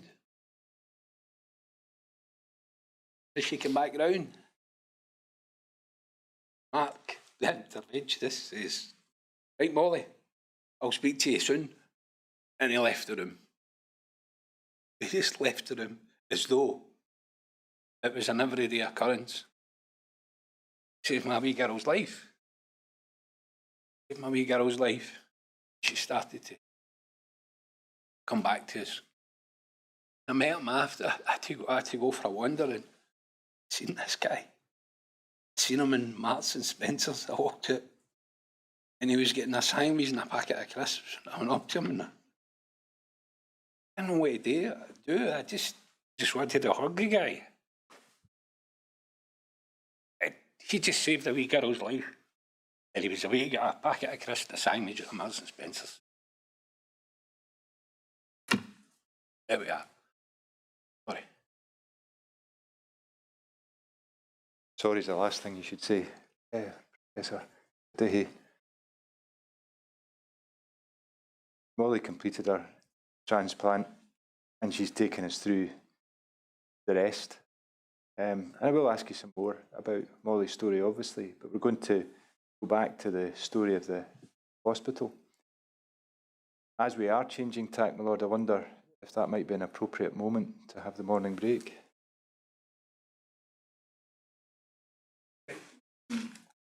"20 minutes is a coffee break. Try and sit again at 5 to 12.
Mr. Duncan. Thank you, my Lord. As I indicated 20 minutes ago, Professor Cuddihy, I'm now going to go back to the story of the hospital. We're in 2020, obviously, and I'm looking at June 2020, and there's two things I want to have you think about. Two significant developments at that time. The first is the independent review issued its report, I think, on the 15th of June. That be about right? Yeah. Just broadly, Professor Cuddihy, what is your overall view of that report? It lacked scope, it lacked depth, and its conclusions were ill-founded. It made a number of recommendations, is that right? But I think I have them making 63 recommendations. Would that be about right? And about the same time, I think the BBC broadcast a programme, a disclosure programme about the hospital, is that right? And for those who wish references, we're round about paragraph 250 of Professor Cuddihy's statement. I was just going to ask you this, Professor Cuddihy. Is it your understanding that prior to the programme being broadcast, NHS, GG&C issued some sort of communication to their staff? Yes, sir. Can you tell us a wee bit more about that? I understand that one of the directors, namely Mr. Jonathan Best, sent an internal email to his staff alerting them to the fact that Disclosure Scotland would show a programme the following day, and that certain things would be shown in the programme. The hospital had provided commentary in relation to it, but just advising the staff in relation to impact. And can you tell us now about what communication they sent to patients and families in advance of the programme being broadcast? Nothing. Can you say whether that programme, to any extent, proved a catalyst for further disclosure to you by patients and families? Absolutely. Combined with the independent review, the Disclosure Scotland programme resulted in roughly 78 questions that had been raised by the collective families, which we submitted through the communication and engagement subgroup and the oversight board. And of course, those questions to be answered by the independent review, Greater Glasgow and Clyde, and the Scottish Government, either individually or collectively, with regards to either directly their response to the question or indirectly if it related to one of the other entities. Now, on watching the programme, did you have any concerns when you watched the programme? It's a powerful programme. Shows you the power of the media. But of course, it is the media. And what struck me again was in relation to what I say about the depth and scope of the independent review, because Disclosure Scotland programme highlighted the concerns of a number of microbiologists who had intimate knowledge of the goings on at the hospital, as they were inextricably linked to those issues, either as chair of the IMT or microbiologists who had been engaged directly over the period of time between 2015. That their views were not considered within an independent view. And so we were left to consider the views of doctors who had interviewed less than 40 people over a period less than 100 hours of tape-recorded interview. And the doctors you're referring to, the doctors who undertook the independent review, is that right? Exactly, yes. Sorry, please continue. Sorry. And so you compare and contrast, well, why would they not go and speak to the very people who had been raising concerns, even if to say to them, you're wrong in this. We owe it to the families, stop telling these stories, stop highlighting that there are issues with the hospital, if indeed there are no issues. We went to further independent experts and proffered opinions in relation to that which had been put forward. As I'm watching it, I'm saying, well, a whole host of other independent experts have provided information to the hospital and they haven't listened to them. So there's something in this, and it took us through a terrible emotional journey that left us with even more questions. It exposed a vulnerability within that hospital. The 2 points, significant points I referred to, relate to those recommendations in the independent review. The first being that the general patient population can take a confidence in relation to the environment of the hospital. Fabulous. What about the immunocompromised patients? That's what the focus was. And the second point they said was in relation to the safety measures for Ward 2A.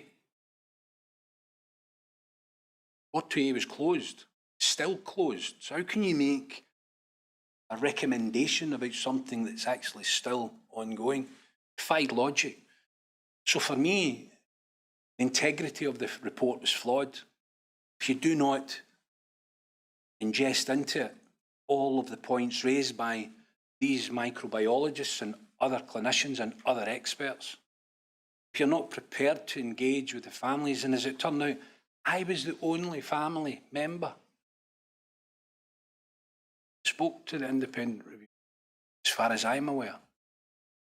And indeed, this was one of the questions that we put to them. And so Disclosure Scotland simply opened up all of the challenges, all of the issues. And what they also did is reflected on a pre-prepared statement by GGC, a pre-prepared statement by GG&C. So they took the time to respond to the media ahead of the programme, so they knew it was coming. In the knowledge, when you deal with the media, there are a few added attractions. But by and large, they knew it was coming. So they had an opportunity to respond to this. But they chose not to communicate and engage the families or the patients. Even to say, turn it off. There's misinformation here to protect us. Did nothing at all in relation to it. And so, what the Disclosure Scotland programme did, it opened up further a festering wound.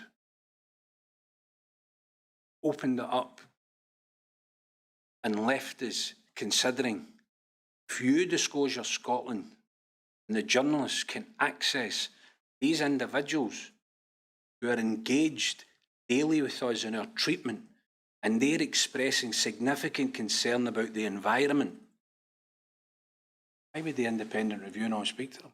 Why would the independent review not reflect on that commentary, even to say that there is a contra-view? Because they owe it to us if there's disinformation.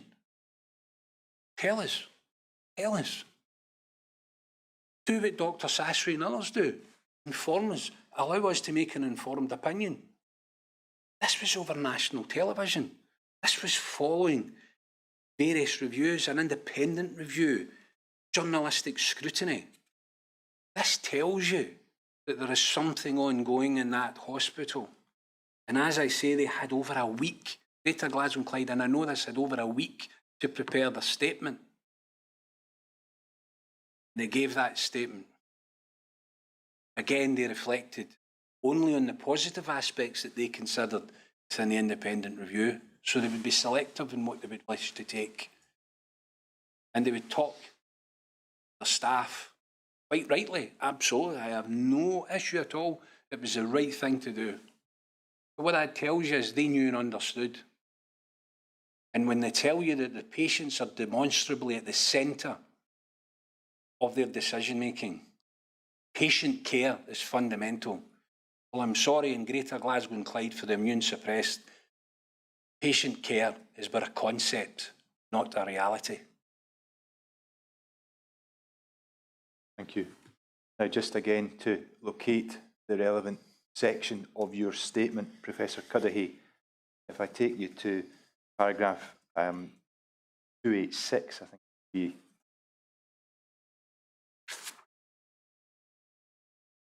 I think, in fact, we can see that the section on the BBC programme begins at paragraph 285. Paragraph 286, this was a deeply distressing programme, reflected on the independent review, hearing from whistleblowers and experts who all had comments that reflected an unsafe environment in which to treat vulnerable patients, including my daughter. Just pausing there. Quite apart from the question of whistleblowers and their contribution to the independent review, never mind the independent review, to what extent were the concerns disclosed in that programme about the environment, to what extent had those been disclosed to patients and families prior to this time, publicly, I mean? A lot of it would have been new for people. Individuals would have concerns, they would have heard stories. But again, perception is truth. When you see it together in that narrative, it's very strong, it's powerful, it's compelling.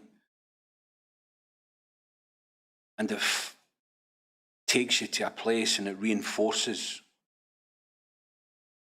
the fear that you have for the environment in which your son or daughter is being treated. To what extent had those the concerns and the views of these clinicians and about the environment, to what extent had there been communication prior to this programme in any official way by GG&C about those sorts of concerns about the environment? The communication was to tell us the water was wholesome, the environment was safe, reviews found there was no causal link. It was always a very positive narrative to try to articulate and to give a version of the truth as they saw it.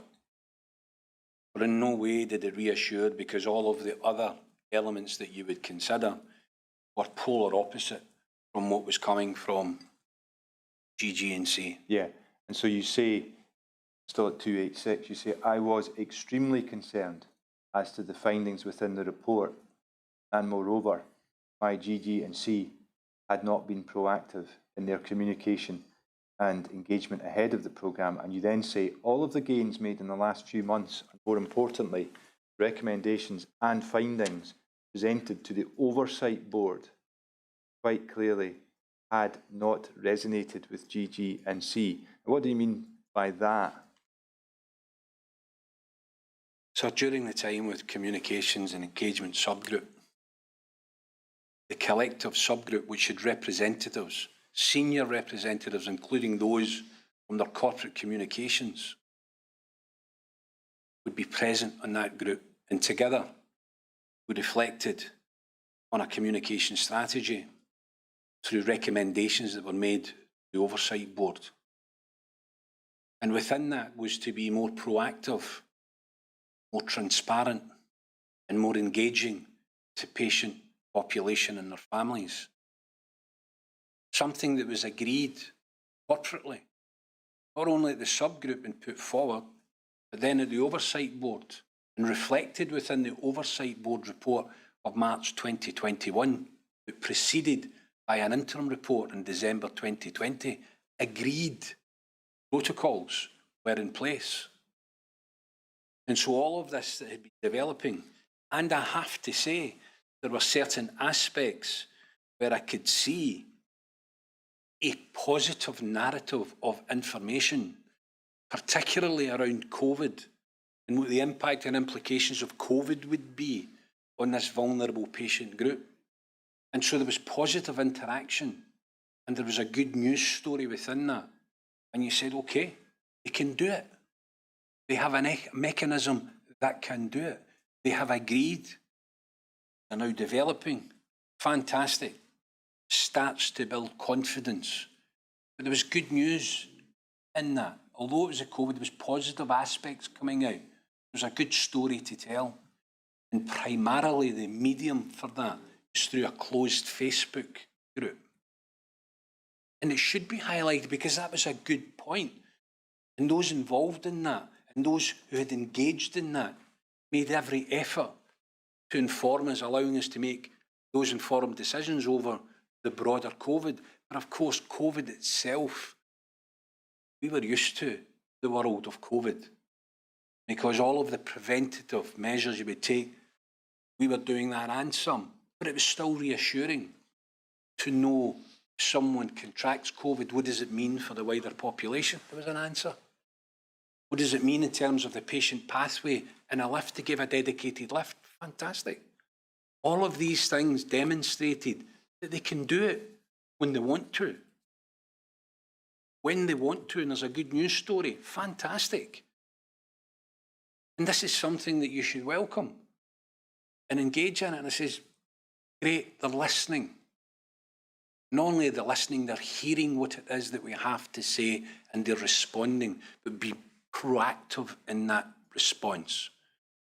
So that was a benchmark.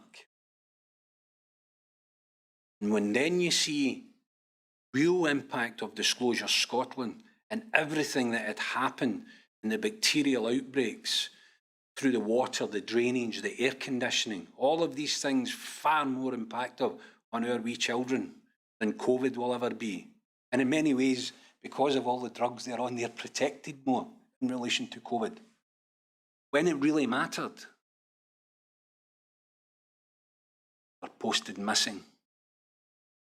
Nothing did they provide to us in relation to this. Do you think about the impact that that would have on a mum or dad who's watching that? Their wee son or daughter has passed away, thinking, what does this mean? When their son or daughter is going through treatment, or the patient themselves is watching this, this mean? The microbiologists that I know in the hospital are saying these things. What does this mean for me? So, not just the physical impact on your treatment, psychologically, what does that do for you?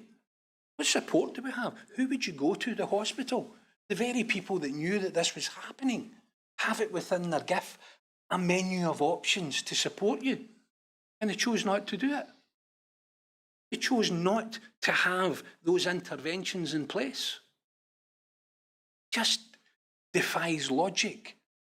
Any thinking defies logic. And this is not singularly about their corporate communications people. This is about crisis management again. This is about their board. This is about their managers who have the foresight to tell the staff, who have the foresight to put in place their own protection measures in their narrative to the Disclosure Scotland. But the children and the families, see you later. You're on your own. But I know it would be coming. We're sorry. We're sorry. We should have done better. But I can explain that further when it goes on to. But it was appalling. Thank you, Professor Cuddihy. One thing that emerged from what you just said, perhaps a useful reminder about what the Oversight Board is.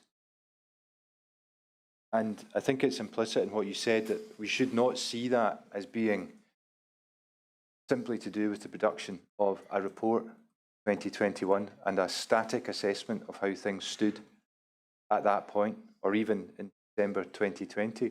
It's implicit in what you've just said, I think.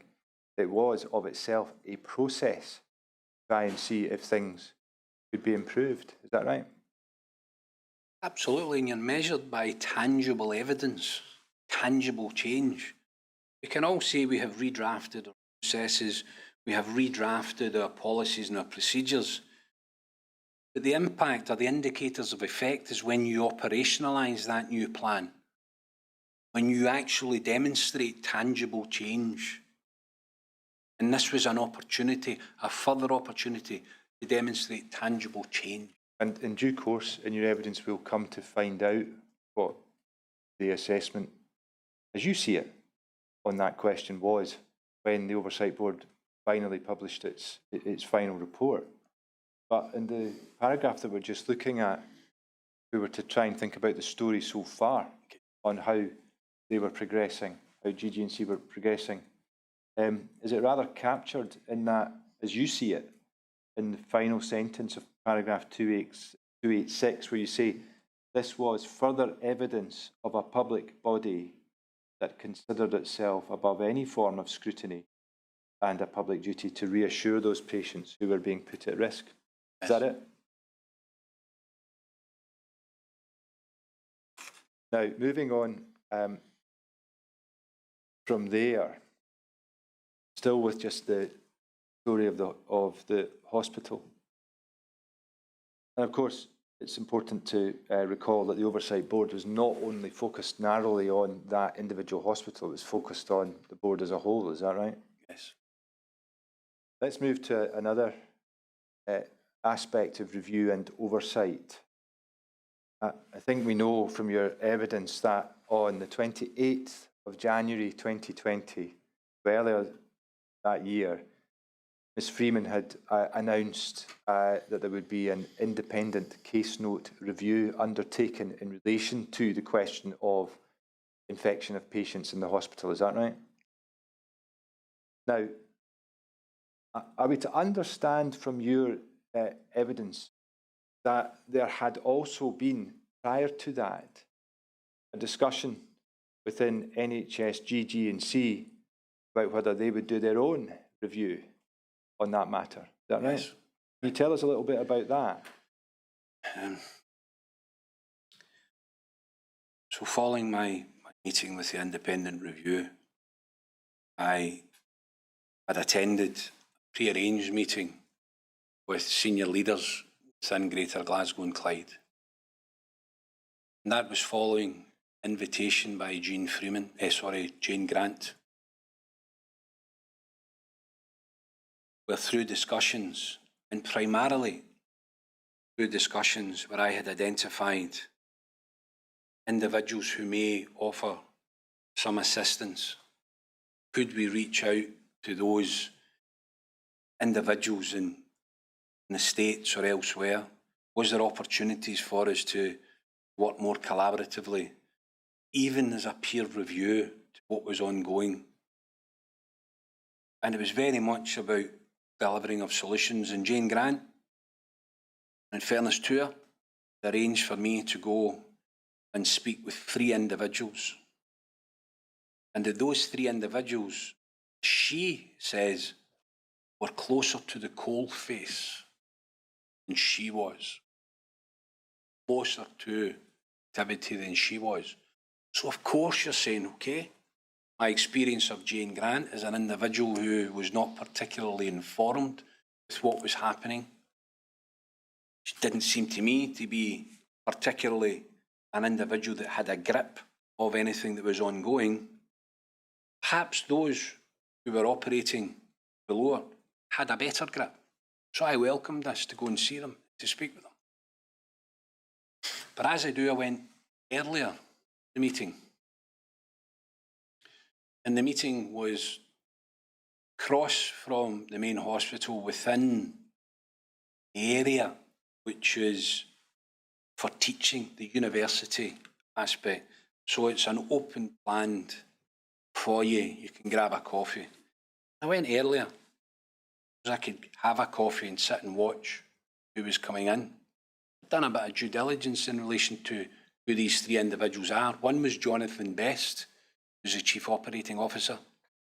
The other was Professor Alistair Leonard, who is the lead microbiologist. Fantastic. And the third individual was Dr. Scott Davidson, who's now the Deputy Medical Director. I thought, great. But I wanted to see how these individuals, and I sat across from them as they gathered, waiting to go in and had a coffee, just to get a feel for them, as you do. Okay. And then I approached all 3 as we were in, and I could see them. They were quite a a close group of individuals. And we went into the meeting. The intention of the meeting was certainly to discuss how we could move forward with potential solutions. That was the intention of the meeting. Jonathan Best assumed the chair of the meeting, and I sat his left, directly opposite Scott Davidson. Over to the left was Professor Leonard. And immediately at the outset, Jonathan Best says, I know and understand all of your concerns. I know and understand all of the challenges that you've had. And I'm going to take responsibility. I'm going to deal with this. Fantastic. Great. He was setting the agenda. He was going to deal with this. So let's see if you will. And he introduced himself and his role. He says, I will deal with this. And all of your concerns, I will take responsibility and to work through those. Fantastic. I said to him, that's great.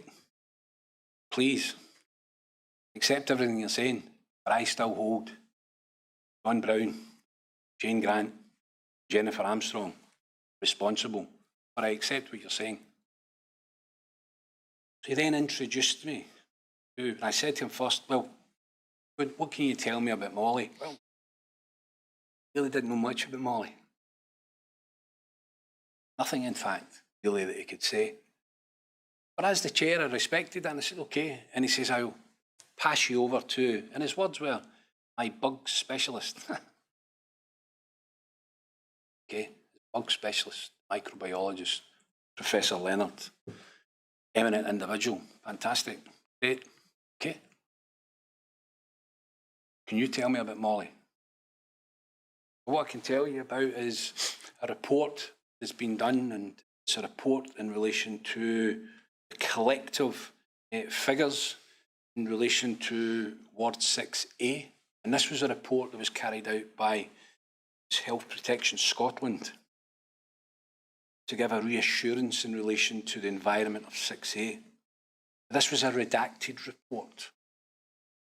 And I had challenged the fact that this was a redacted report previously, and who had requested redaction and under what disclosure protocols we're using.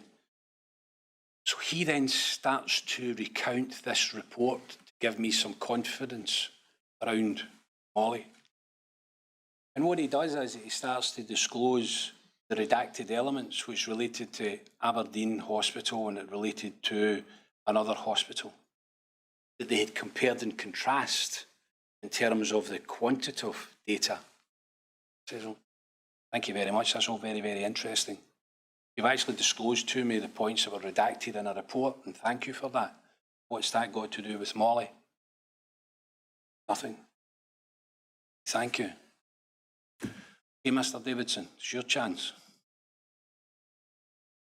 He says, it's happening in relation. He says, well, I can tell you, we're going to have an internal review of the cases. Fantastic. Fantastic. It's going to be conducted by a really good guy. Really good guy. Oh, great. I wouldn't think it would be anything other than a competent individual to do, but he's a really good guy. I know him really well. He's just retired from the hospital. Said, he's just retired from the hospital. He's hardly independent. Someone from the hospital will be checking your own homework. He says, that's unacceptable. I says, well, tell me, I says, how will you prioritise? And where will Molly be in this priority? Well, we will prioritise the work. I says, well, how will you prioritise it? He says, well, we'll prioritise it in line with that MSP opposition guy and his comments. He says, well, I'm sure Anna Sarwar will be delighted that you're taking his complaint seriously. What are you doing about the families and the patients? And I looked at Jonathan Best, and forgive me, this is the best. What's the rest like? It was appalling, an appalling meeting. Would have done better if they came into the meeting wearing training shoes, white socks and chewing gum. It was a dreadful meeting. And it demonstrated a culture to me, a toxic culture. They had no knowledge. I accepted the agenda, which perhaps they changed the agenda. Best changed the agenda. Appalling meeting, an internal case note review by a good guy who's just retired, prioritised by an MSP opposition. Fantastic. Responding more to the needs of the politicians, responding more to the needs of the journalists in the BBC Disclosure Scotland programme. The patient needs, to the family's needs, where are we? Close my book. Meeting's over, and I walked out. I was disgusted. Disgusted. I got home, and I received an email from an individual called Elaine Van Hagen. Elaine Van Hagen is the head of corporate services. Another of their big guns. Highlighted the meeting obviously hadn't gone to plan. Of course, the agenda that we had planned wasn't what was discussed about. Not the fact how her colleagues, senior management, had acted. Had a bugs specialist, someone who would deal with an opposition MSP and a good guy who will do the internal review. Because, of course, Jonathan Best knew everything about me. He knew everything about Molly's case. And I had to trust this individual. I had to trust him to take forward our concerns about the environment. I think not. An organisational behaviour that actually permeates the very pores of senior management. Apathy, arrogance, and ignorance. Their ignorance was bettered only by their arrogance at that meeting. And I was appalled how they had acted. 3 senior directors of Greater Glasgow and Clyde. This is how they deal with this crisis. Reinforced my belief they had no one that could deal with the crisis, no one that knew and understood the risks associated with this crisis. Their behaviour was a disgrace and shameful. Thank you, Professor Cuddihy. And just to help us when we come to consider your evidence, can you just clarify, you have a look at your statement, that it's paragraph 293, which you set out the narrative of that meeting.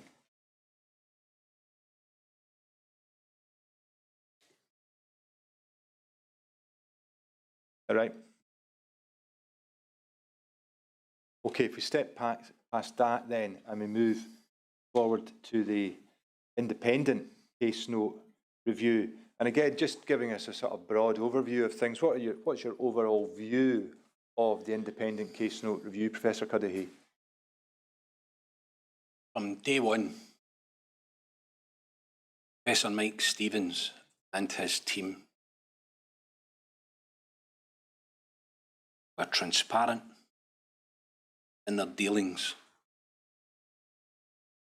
They had taken care and attention. They considered the impact of terms of reference. And from the day one, they demonstrated a process and procedure that they would adopt. They had integrity, they had intention, and this would be a collaborative process that would involve patients where appropriate and their families. And that he had a team of experts, Professor Mark Wilcox, related to microbiology. Mike Stevens himself was consultant hemato-oncologist, and a variety of others. And within the team, everyone knew and understood what their role was.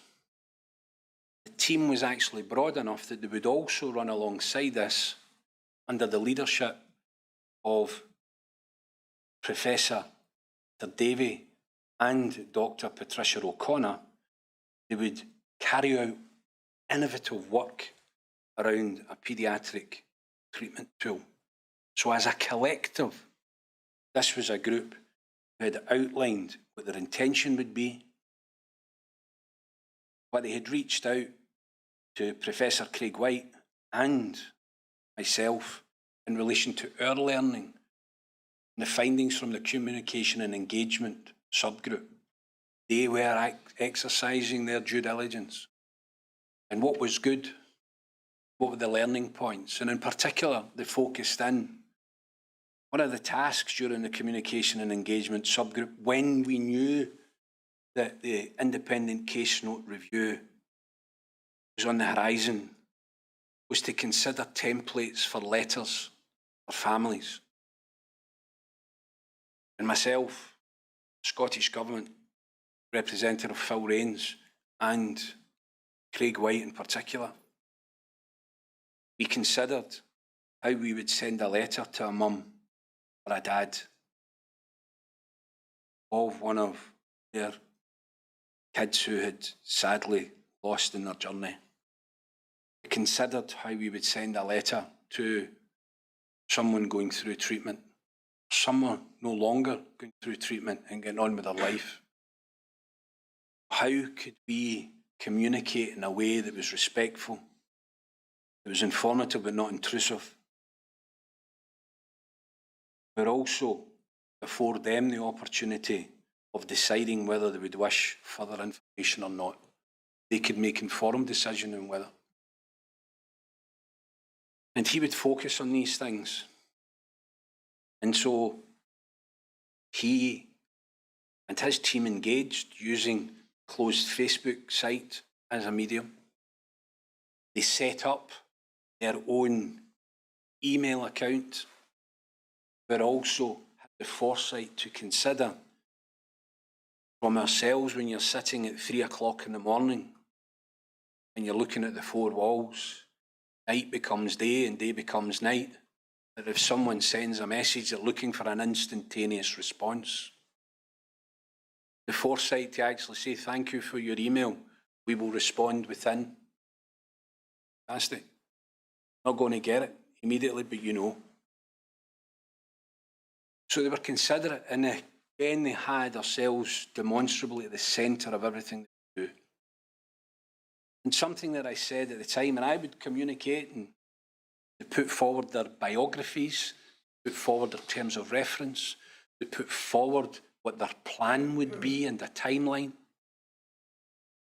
manage the expectations of a collective, whilst at the same time respecting the needs of individuals.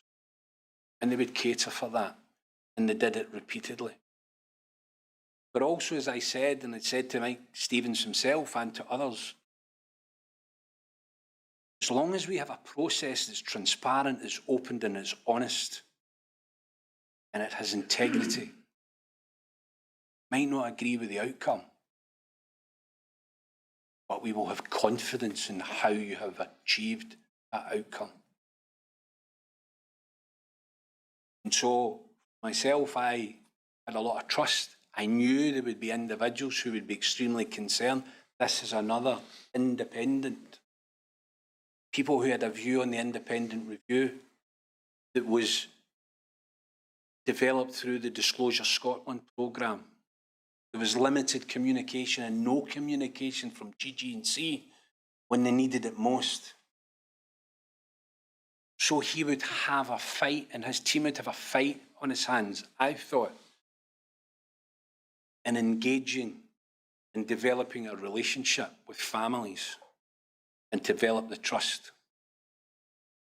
But importantly, he made himself available, accessible. So did the team. And they included me within a subgroup, which was their communication and engagement, as they would go along. So the professionals would consider all of the information to make their informed decisions, whilst at each juncture they would reach in for any conduit of information, whether it was a direct one-to-one, whether it was through myself, through the Facebook, through Professor Craig White, any and all that would cater for the diverse needs of that patient group.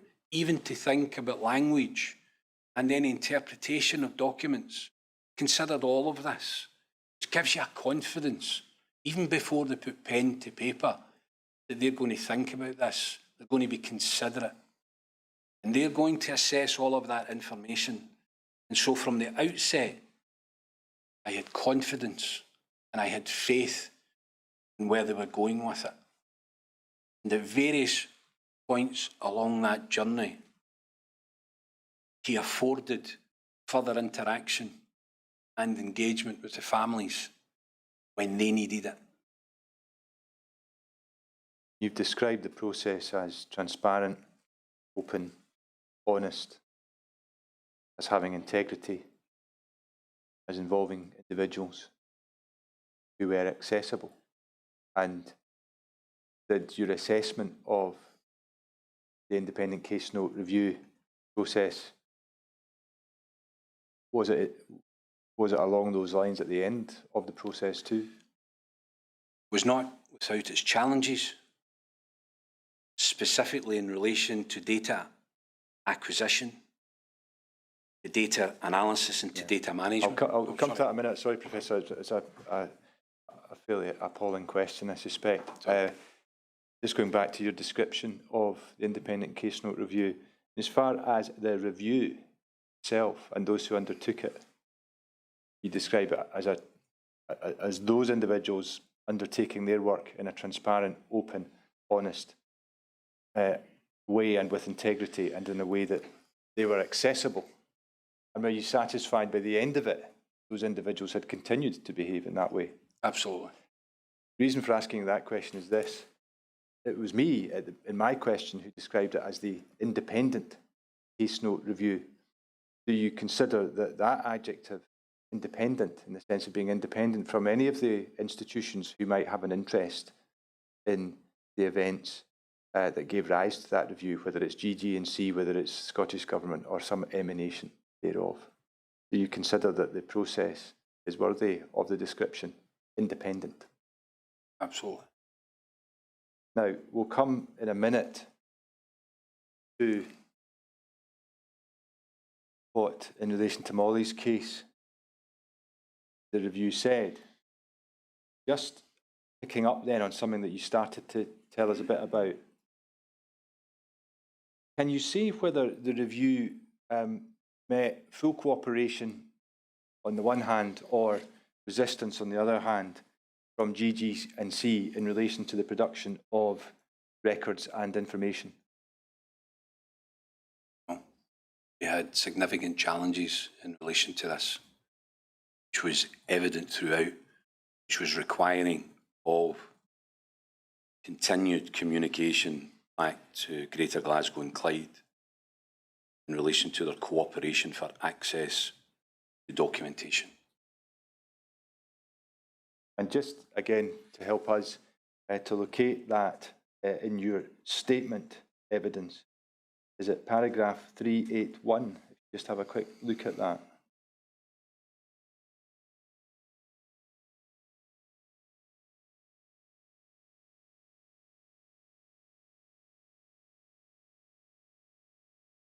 Is that right?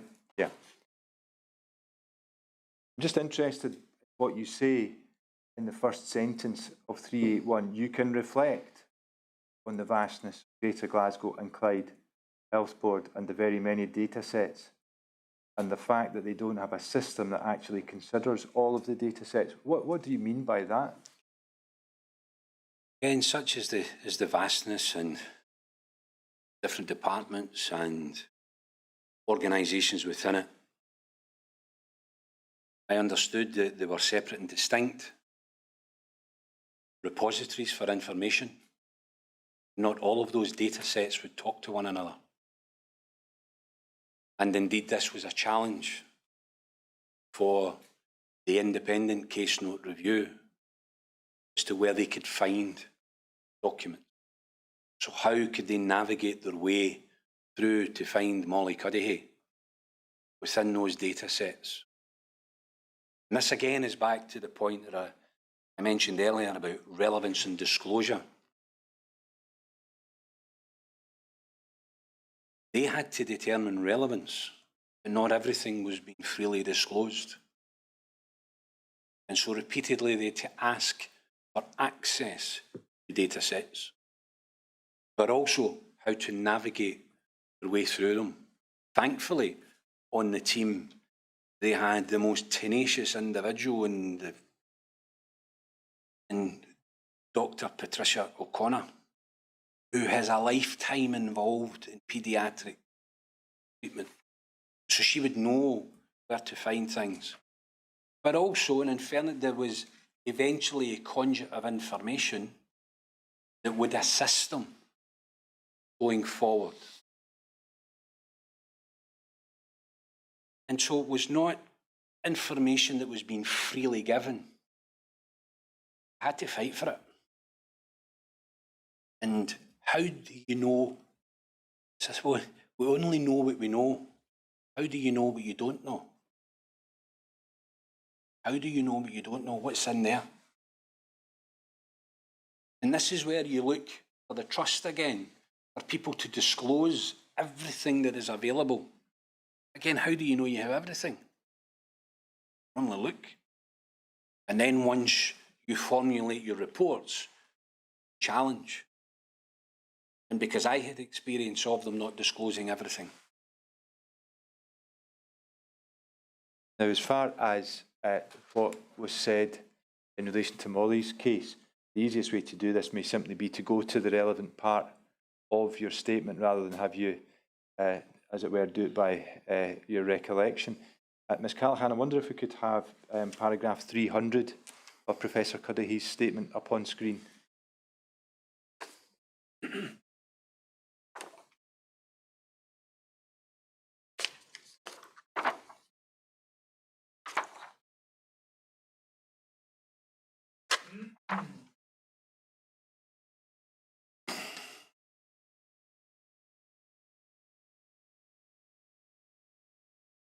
Again, I think I'm having some issues with my own monitor, but if everybody else has got paragraph 300, we'll just proceed.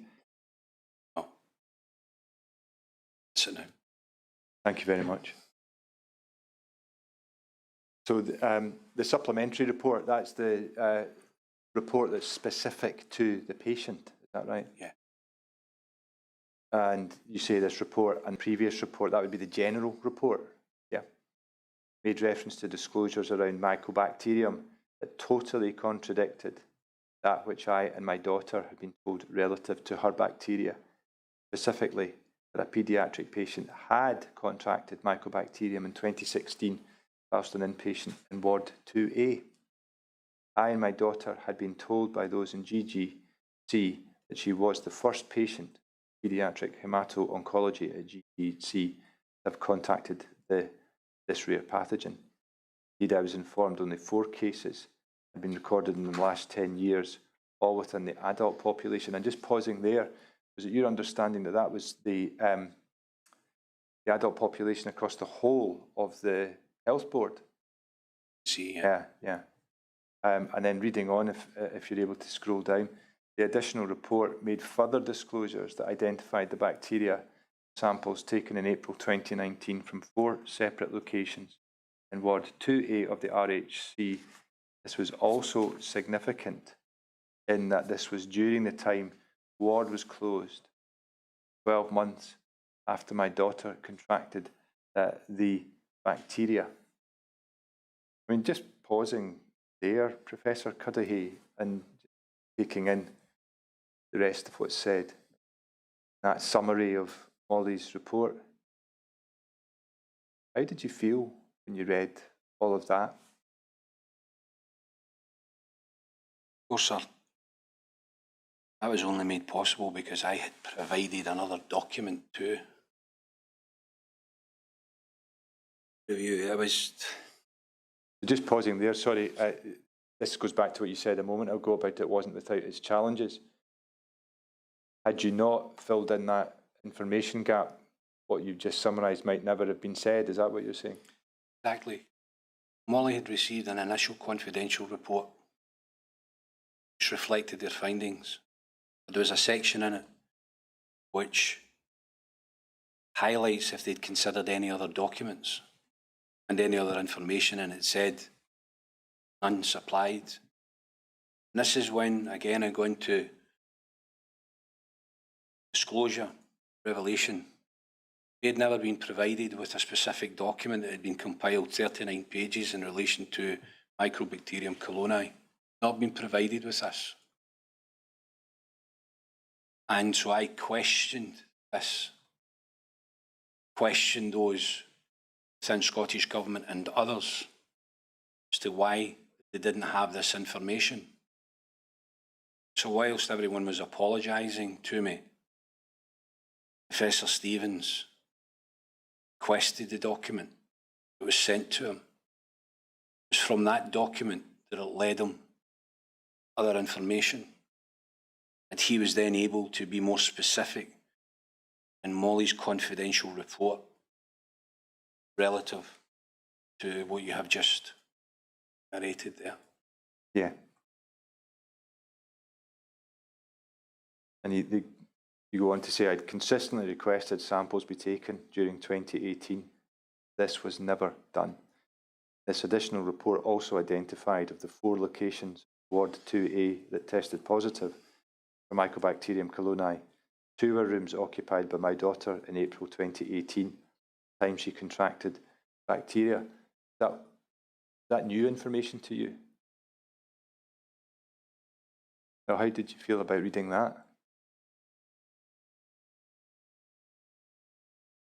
Again, it's about openness and transparency. Consistently requested those samples to be taken, and those within the hospital would take the view that absence of evidence is evidence of absence, because of course that's not correct, as we know. If you don't look, you don't find. And as they weren't looking, and indeed that was reflected by Professor Stevens, opined within the report that had they looked at the time, then they may have been able to connect this Molly's case. And so whilst samples were requested during 2018, they were never ever taken, and only when the ward was closed. As I understand it, it was actually the microbiologists who then went in and conducted the sampling. And as I say, to then find out that the room predominantly that Molly was in was positive for Microbacterium coloni. Another room that Molly was in was positive for Microbacterium coloni. 2 other locations were positive for Microbacterium coloni. 2016, a patient on the very ward positive Microbacterium coloni, and indeed was part of the case note review. Also, another Microbacterium coloni taken from Ward 7D from a shower head, which is in the adult hospital, 2017. They knew this. They knew there was Microbacterium coloni associated with Ward 2A and the adult hospital. When I was asking for those samples to be taken, no one would take them.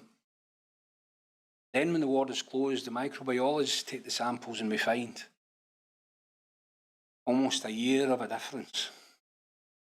There's Microbacterium coloni found within that ward. This rare pathogen that had never been seen before is everywhere. Just unpacking that a little bit, Professor Cuddihy, are you indicating that in relation to the finding in the adult hospital, that was found in, did you say 2017? 2017 in a shower head in Ward 7D. And in relation to the finding in the room that Molly was in, on 2A, Yeah. is that one of the, as far as you understand it, does that come from the sampling in April 2019?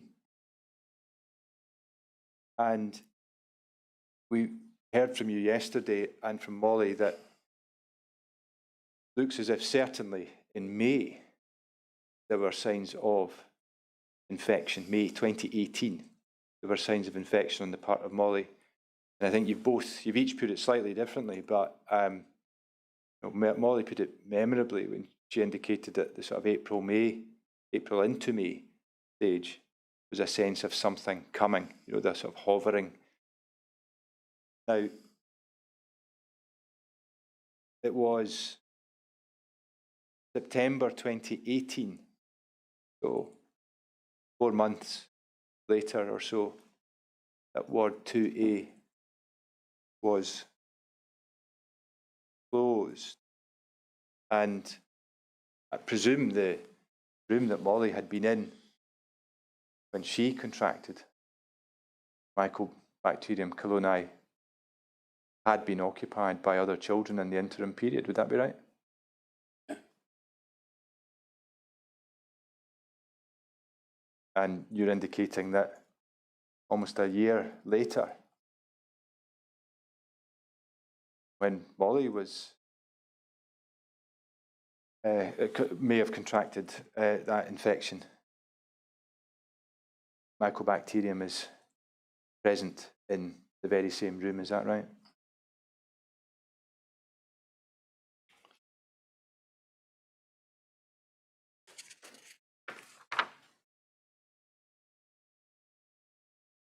Now, I was now going to move, Professor Cuddihy, to think about your reflections on the Oversight Board.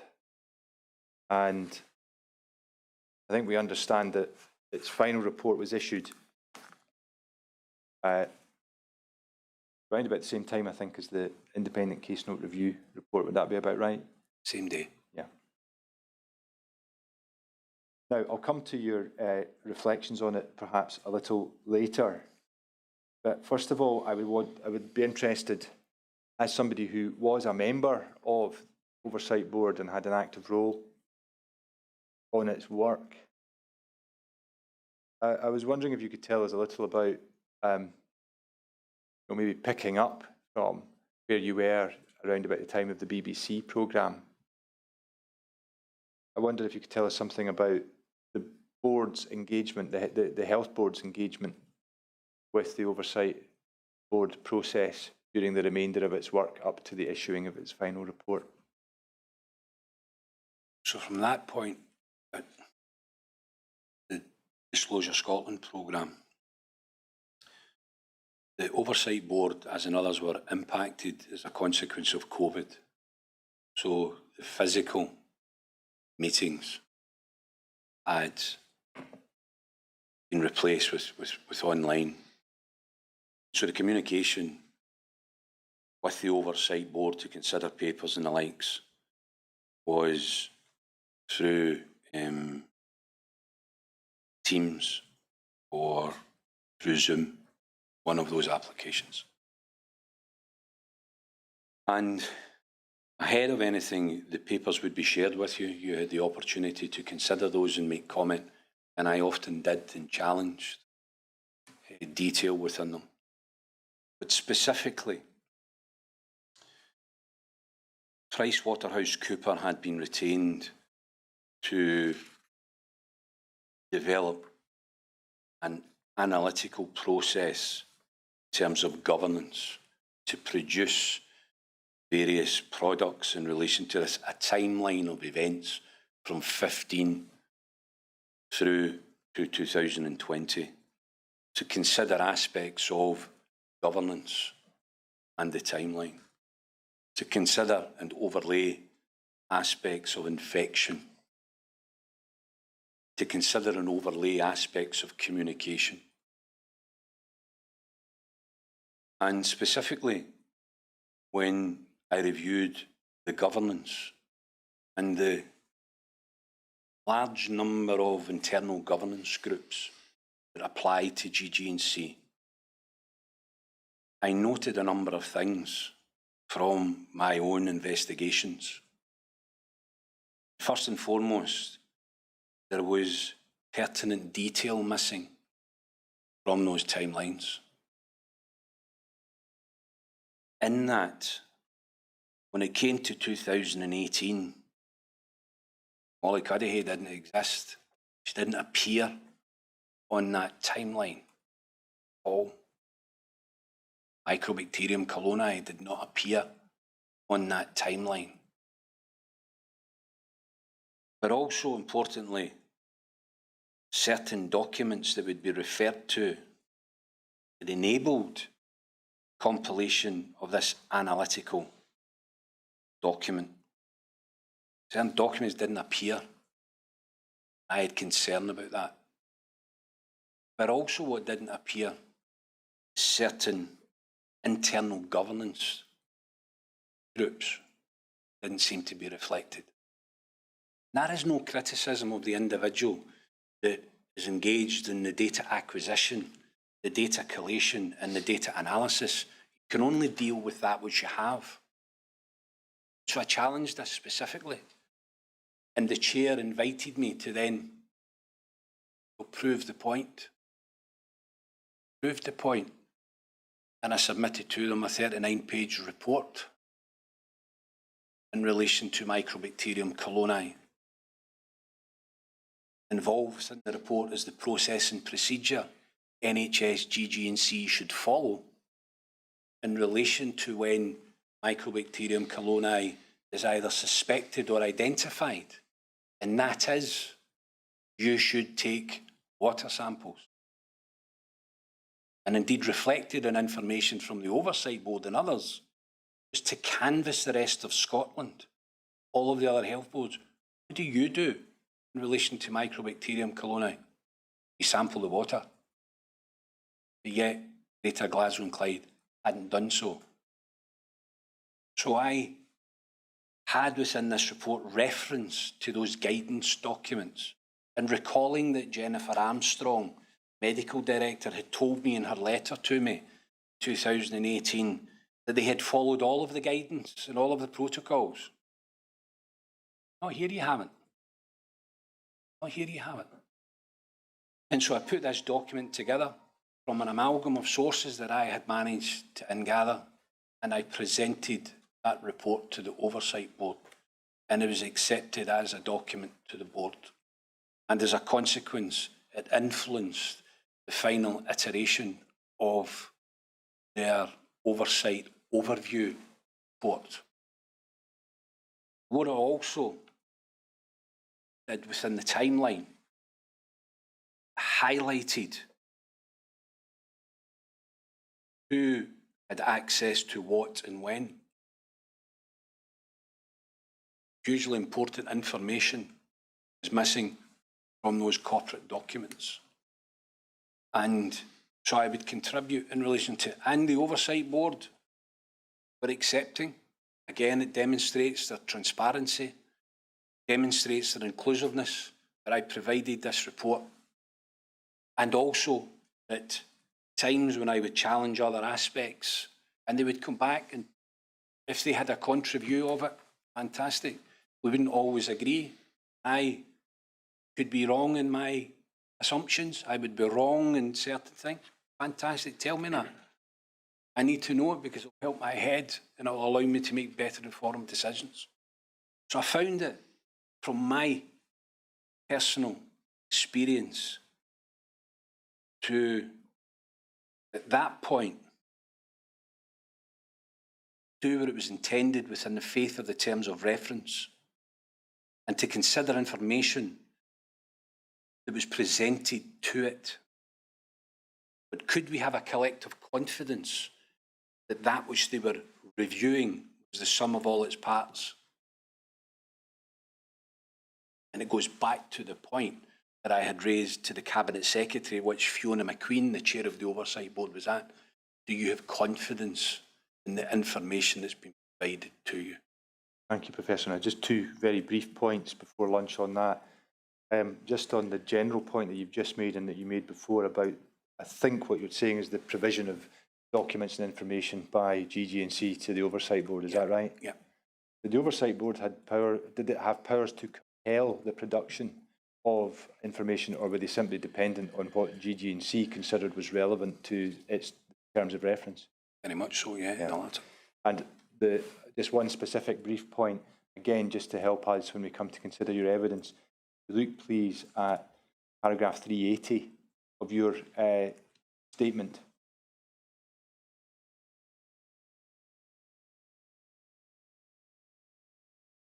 That way we see the reference to the report prepared by PricewaterhouseCoopers. Is that right? Absolutely. And are you indicating that among the concerns you had, even at this stage, was that the Oversight Board is not being provided with the totality of all infections, or even infection types? Is that right? Absolutely. My Lord, gone slightly past 1 o'clock, but I have now concluded that chapter. Thank you, Mr. Duncan. We'll take our lunch break. Sit again maybe just a little after 2 o'clock. Thank you. Mal.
Good afternoon, Professor Cuddihy.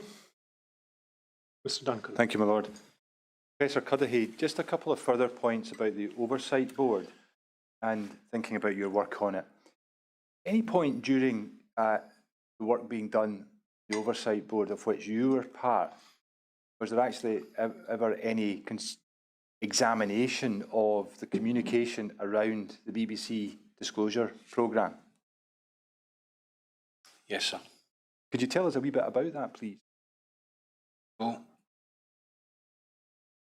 the Disclosure Scotland programme aired, and as we discussed previously, the lack of proactive engagement between the families and Greater Glasgow and Clyde. So I specifically requested of, and within the 75 questions that was posed of the various individuals, but I also specifically requested certain things of the Oversight Board, and specifically I put in writing that this was about leadership. It was about leadership of the Oversight Board and holding to account those in Greater Glasgow and Clyde. It was about leadership of the Scottish Government to ensure that where those, or that body was placed into, or escalated into level 4, that they would respond accordingly to advice, guidance, and agreed protocols in relation to communication and engagement. And so within that, I requested that they convene a meeting to specifically discuss the Disclosure Scotland programme, not the content, the communication and engagement, or the lack of it. And as such, that was convened, and it was convened online, and there was many individuals in attendance. Does that include individuals from GG and C? Yeah. Directors from GG and C, chair of the various committees and the communication engagement, members of Scottish Government, and all interested parties. I, as family's representative. And at this very start of that meeting, if I recall, the person actually chaired the events was Professor Craig White. Even before we get started, there was a request from one of the directors from Greater Glasgow and Clyde, Dr. Margaret Maguire, I believe is a decent person. And she says, before we start, can I say something? And she was given the floor, if you like. And she says, I want to say at the outset, my profound apologies. I am truly sorry. I am sorry for what has happened. We dropped the ball. Shouldn't have happened, and so forth. I believe her heartfelt apology. I do. Genuinely believe her. Met her. She's that type of person. She would. But for me, this wasn't simply an individual feeling. This was a corporate feeling. This was a corporate feeling to do that which was agreed. And I said to her at the time, I says, saying sorry again doesn't wash. Saying sorry doesn't mean anything to me because it happened and it shouldn't have happened. And this is why we're here. And so I asked, and also important there was the Director of Communications from Greater Glasgow and Clyde. Director of Communications was there. A lady called Sandra Bastillo. She said often that she and I would just never agree on matters. And I wouldn't, because I didn't think she was reflecting what should have been effective communication. And at the end of the day, she is the Director of Communication and Engagement.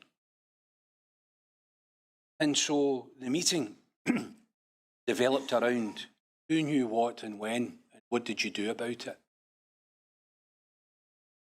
Who knew what and when in advance of the BBC programme? Yes.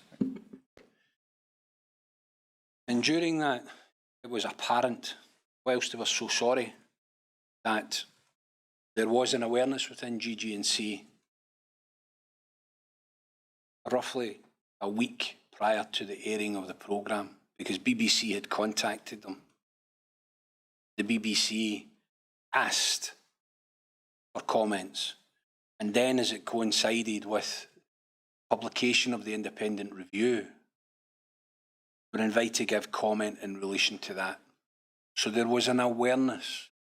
You would know and understand the impact that programme would have. Perhaps not in its totality, but certainly the main components in relation to it. So much so that they compiled a response, a written response. And as a director of communication and your interface with the media, you know how to ask questions of them. She's there to protect the reputation of the Health Board as well. So you wish to ensure that those questions that are being posed of you are relative to the subject matter, and indeed the comments that go forward, if not directly her own, are representative of the body, the board. And so I asked, well, who all knew, who all knew about the pre-prepared statement?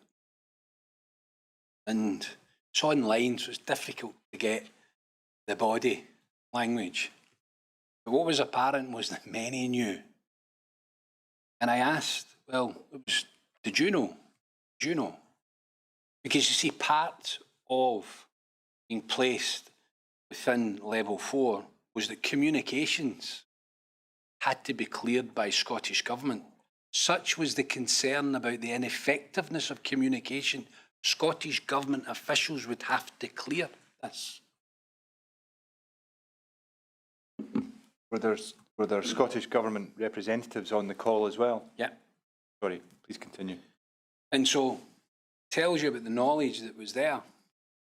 Still, no one thought to engage with the families.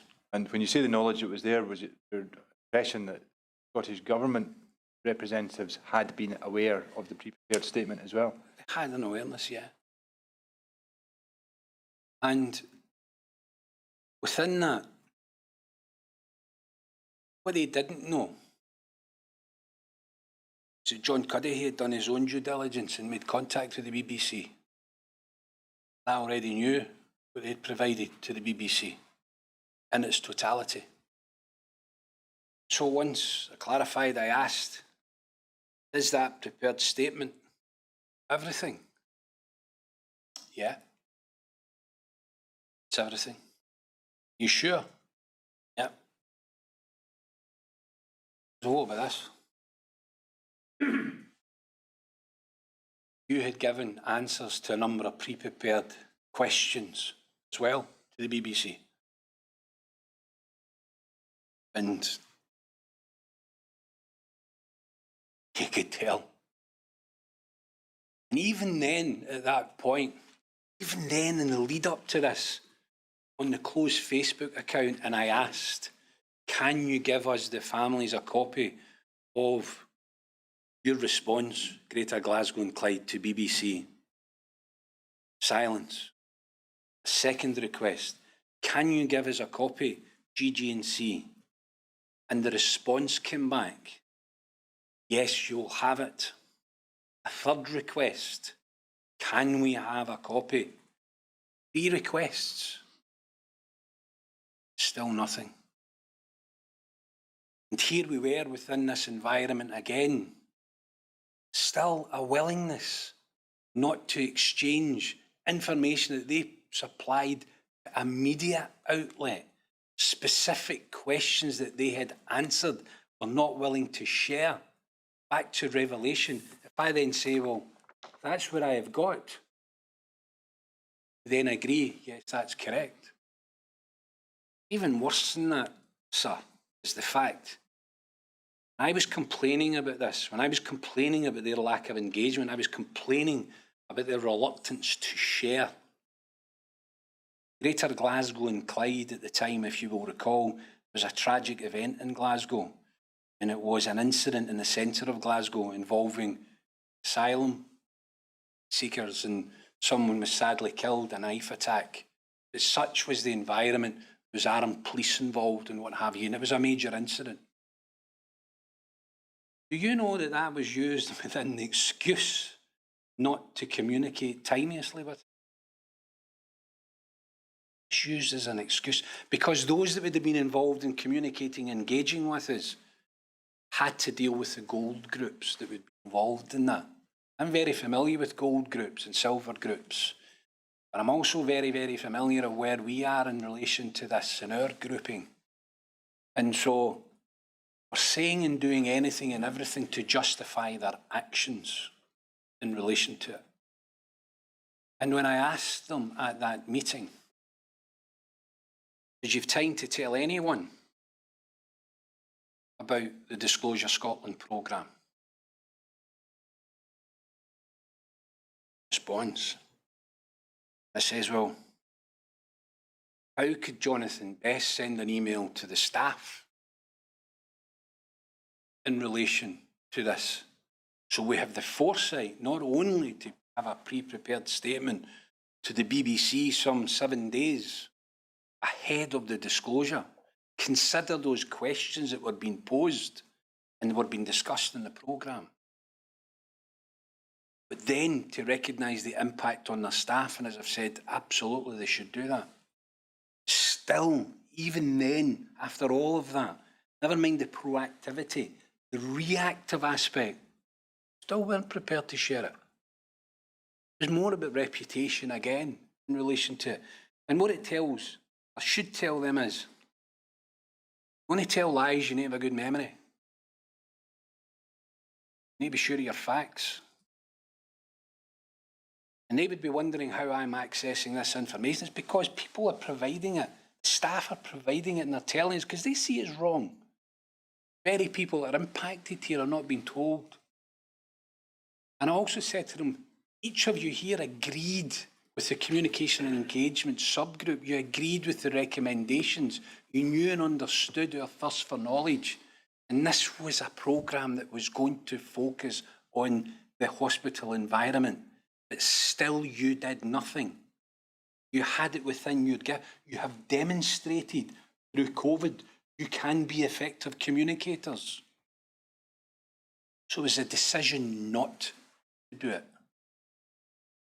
A willful act not to communicate.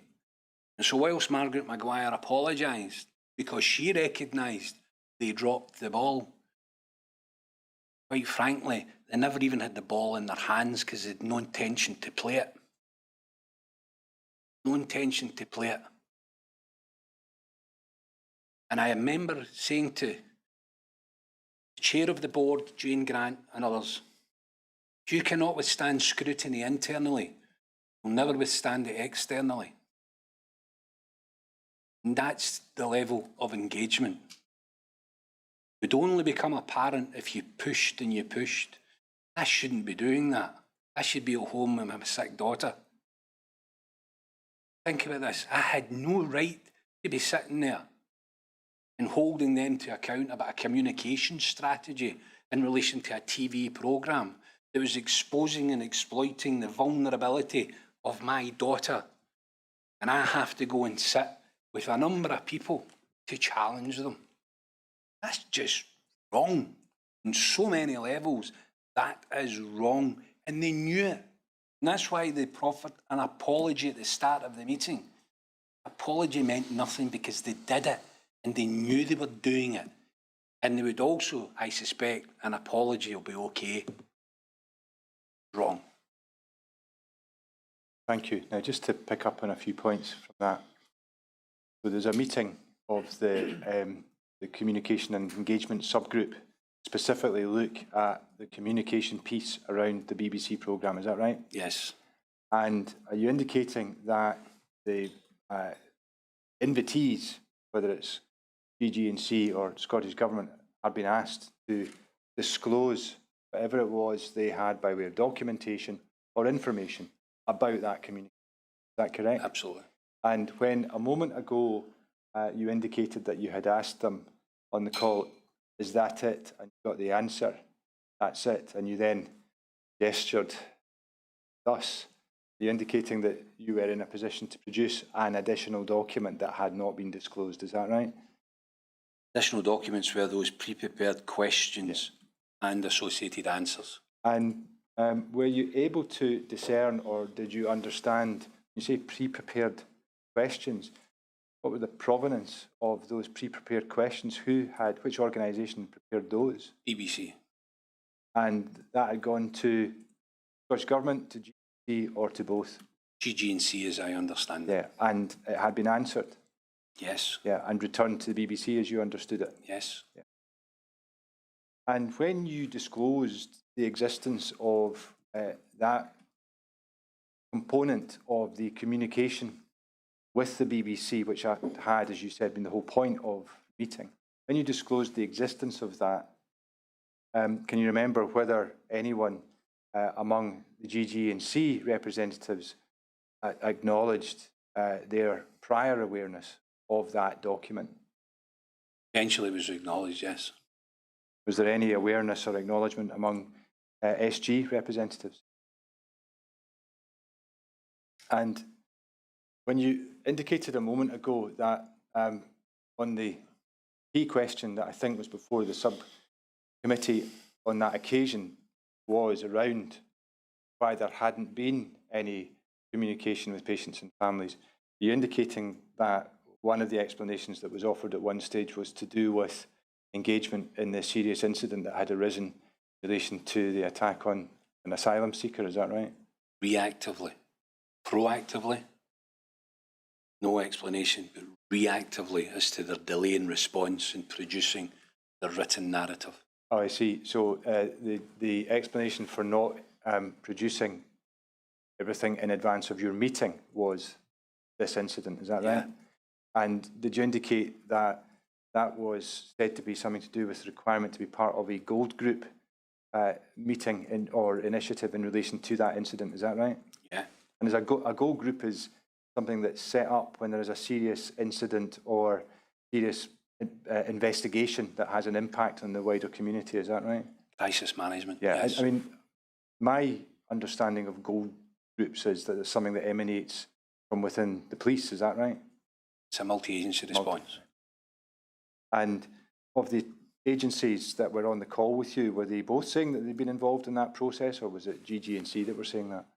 GG&C. Now, just one further matter in relation to the Oversight Board, and something that you indicate in your statement, Professor Cuddihy, sorry. If you look at paragraph 282 of your statement,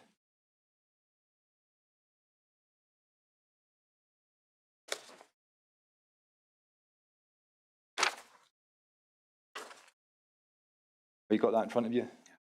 And you mention, you've dealt with quite a bit of this already, but one of the things you mention in the first sentence or so is that NHS GGC consistently failed to develop any tangible evidence of change or even any evidence of attempts to implement identified recommendations.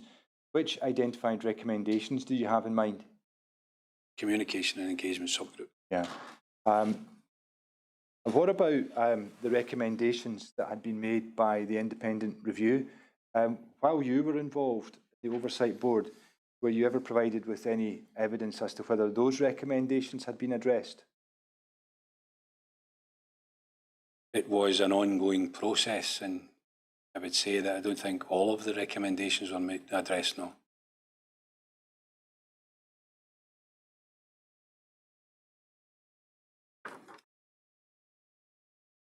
Now, let's move to a further matter that I think was discussed extensively, or it was discussed during the Oversight Board process, and it goes back to the very start of your evidence yesterday, and it's the reports by DMA Canyon. Now, you've explained that you came to know at some stage that GG&C had advice from that firm highlighting concerns with their water supply 3 years before Molly contracted her infection. Is that right? And you also say in your statement that that first report and perhaps further reports were said to have been, quotes, lost, close quotes. Is that right? And is it your understanding that that was an issue that was considered by the Oversight Board? Is that right? Yeah. What is your understanding of what lost means in this context?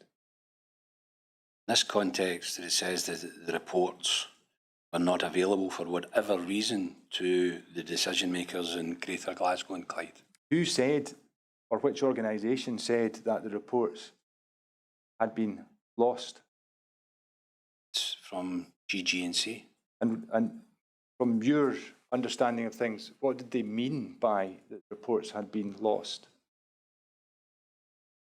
That someone somewhere was responsible and for whatever reason had lost the 2015 report, and it was not accessible to anyone in order for them to consider the material contained in it, but more importantly, the recommendations that were derived from it.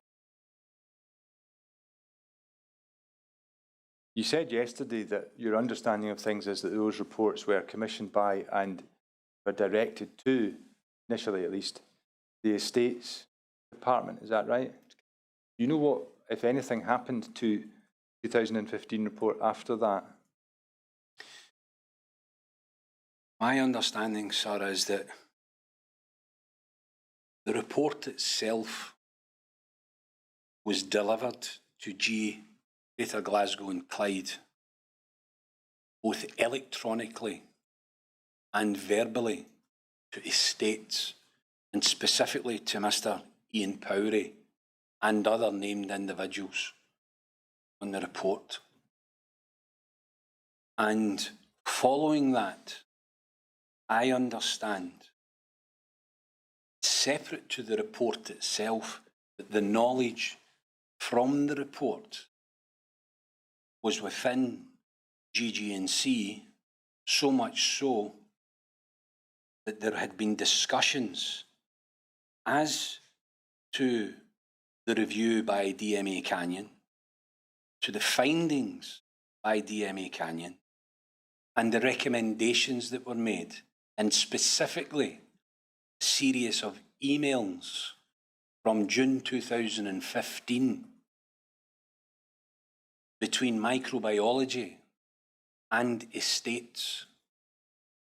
And the significant point here for me is that despite the document itself being unavailable for whatever reason, there is corporate knowledge, and that corporate knowledge is present within those who had read the report. And indeed, the request is to access this report that no one has seen. The request is to determine the findings of the report, because those individuals requesting it were the microbiologists that sat on the water safety group, the role and responsibility in relation to this, but also of the recommendations. How will the recommendations be carried out? Who will carry them out? What does it mean? How should we respond? What is it that we're responding to? What are the threats that we're facing, if any? And those emails had started between the microbiologists and estates. But as emails grow, sir, and you look at it, who the emails have been sent to and who they are copied to,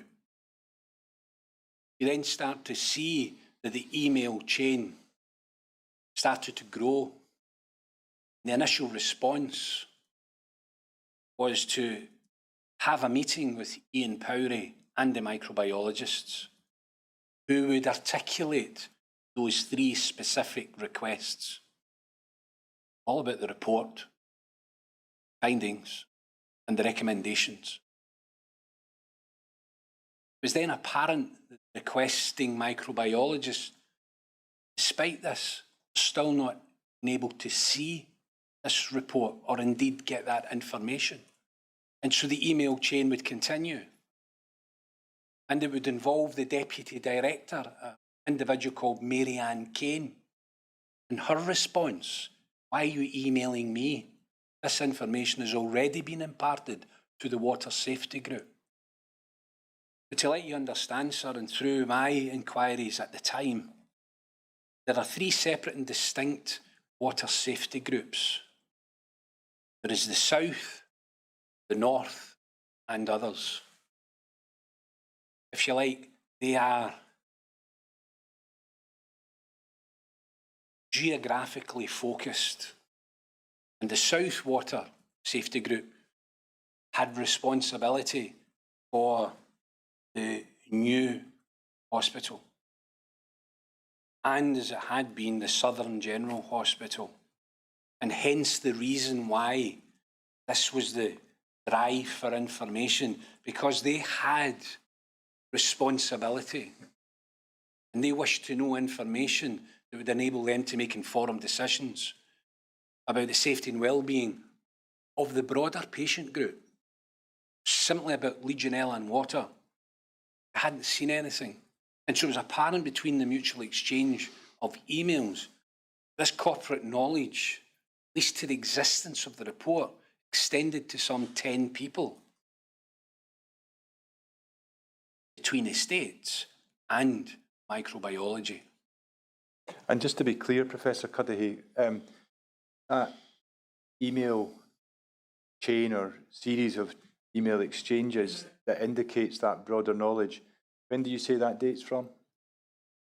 June 2015. There is an interesting lead-in to that narrative. The interesting lead-in is in May 2015, where microbiology seek to confirm the protocols for water sampling and who that responsibility rests with. And the answer within the narrative was clearly given as estates, and thereafter the email exchange develops. So knowing that estates are responsible, this is where the focus of the communication is. Reading the Oversight Board report, which no doubt all had an opportunity to do, you agree that the impression appears to be that on this question of the report being lost, the impression is that the report made it from DMA Canyon to estates, but for whatever reason, it never left there into microbiology in particular. Is that right? Right. But what you're indicating is there's a wee bit more to the story than that. Is that right? Absolutely. There was at least awareness of it out with estates. Is that what you're saying? Undoubtedly. Now, that's it being lost. Let's look at the other end of that story. In the Oversight report, the Oversight Board report that 2015 DMA Canyon report eventually, quotes, surfaced, close quotes. What do you understand that to refer to? That it surfaced in that the knowledge from the report was now available at that point to others to access. Previously, it had not. Now, we can all read the report for ourselves, but I think what they indicate is that the report's surfaced, they put inverted commas round that word, as part of the review of historical documentation to be provided to HES and HFS for their reviews of water system and infection issues in March 2018. That accord with your recollection of what the board understood the position to be? Page 192 of that report, that's exactly what it says. March 2018 is when it surfaced. Now we can, as I've said, all read the report for ourselves, the final report for ourselves, but are we right to understand that it indicates that there was no evidence, or rather that no evidence had been seen by the board which demonstrates that the DMA report was actioned prior to 2018. Is that right? Prior to March 2018, yeah.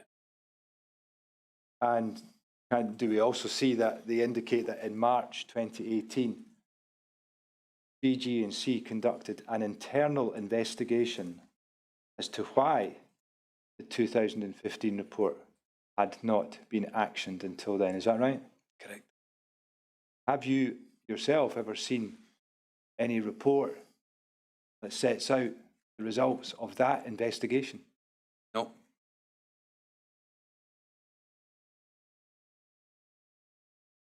Do you know whether such a report was made available to the Oversight Board? My knowledge. The Oversight Board's final report also indicates that it was July 2018 when an action plan to complete the recommendations of 2015 were said by GG&C to have been completed. Is that correct? Have you seen that action plan? As far as I'm aware, the action plan is still not complete. Do we understand, in fact, from the Oversight Board report that it was September 2019 that GG&C said that the work arising from the DMA Canyon reports was completed? Is that right? Yes. Have you yourself seen evidence or reporting that substantiates that? No.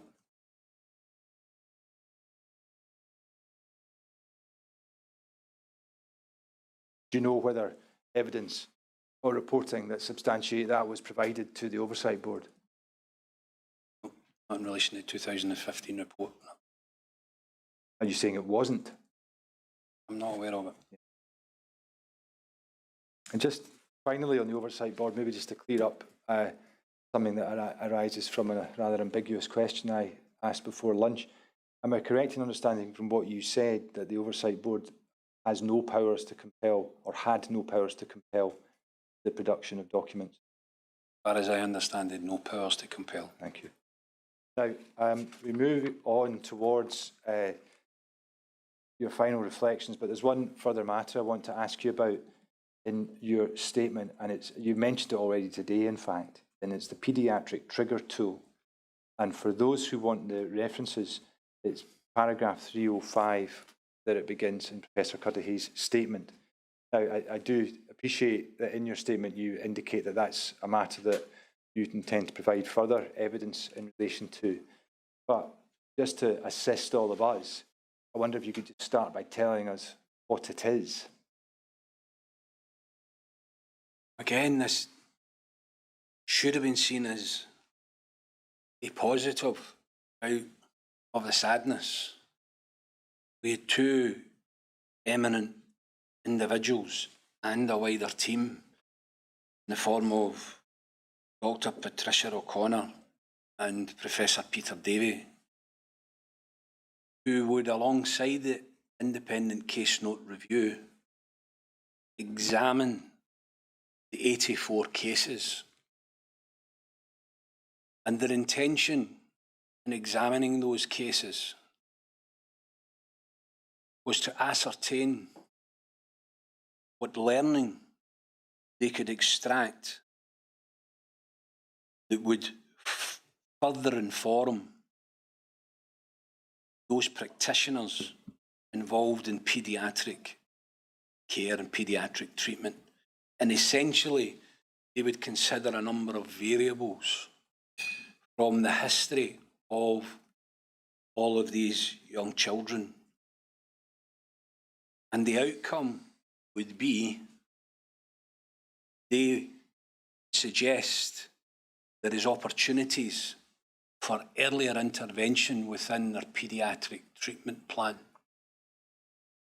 In areas like when they start to show certain response indicators of effect would be seen in the patient, and it would allow the interventions to come in at an earlier stage.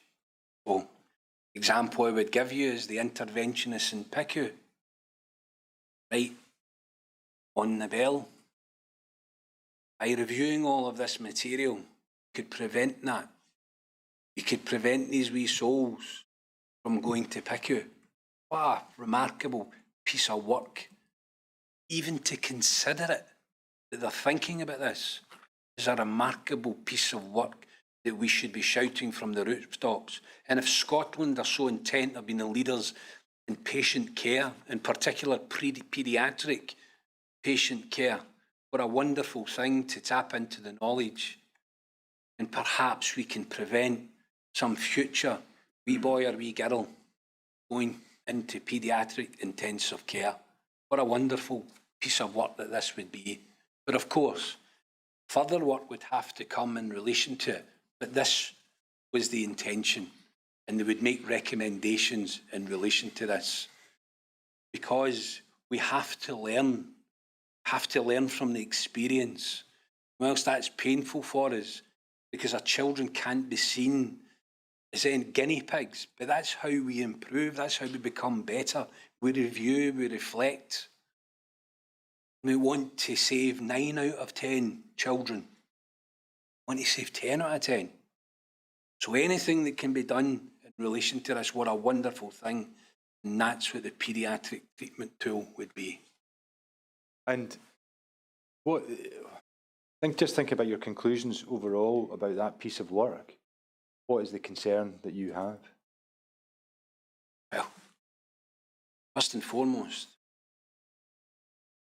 that report, having been commissioned and endorsed by the then Cabinet Secretary for Health, Jean Freeman, and the then Chief Nursing Officer, as a viable piece of work to engage as part of all of this.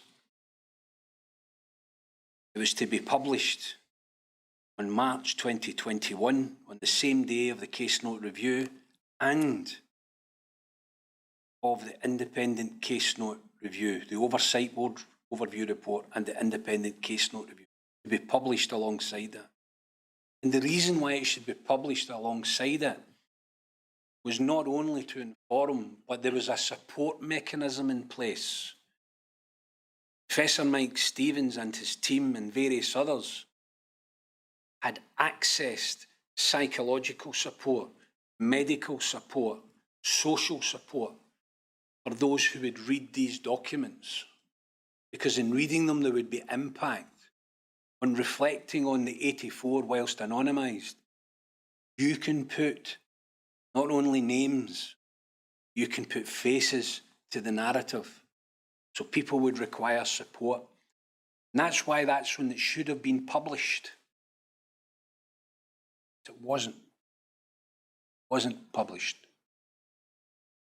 And actually, not until final days of independent case note review was there a meeting convened.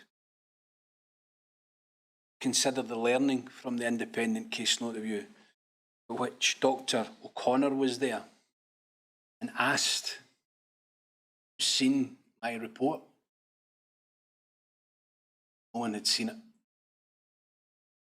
Why has no one seen my report? Why is this possible?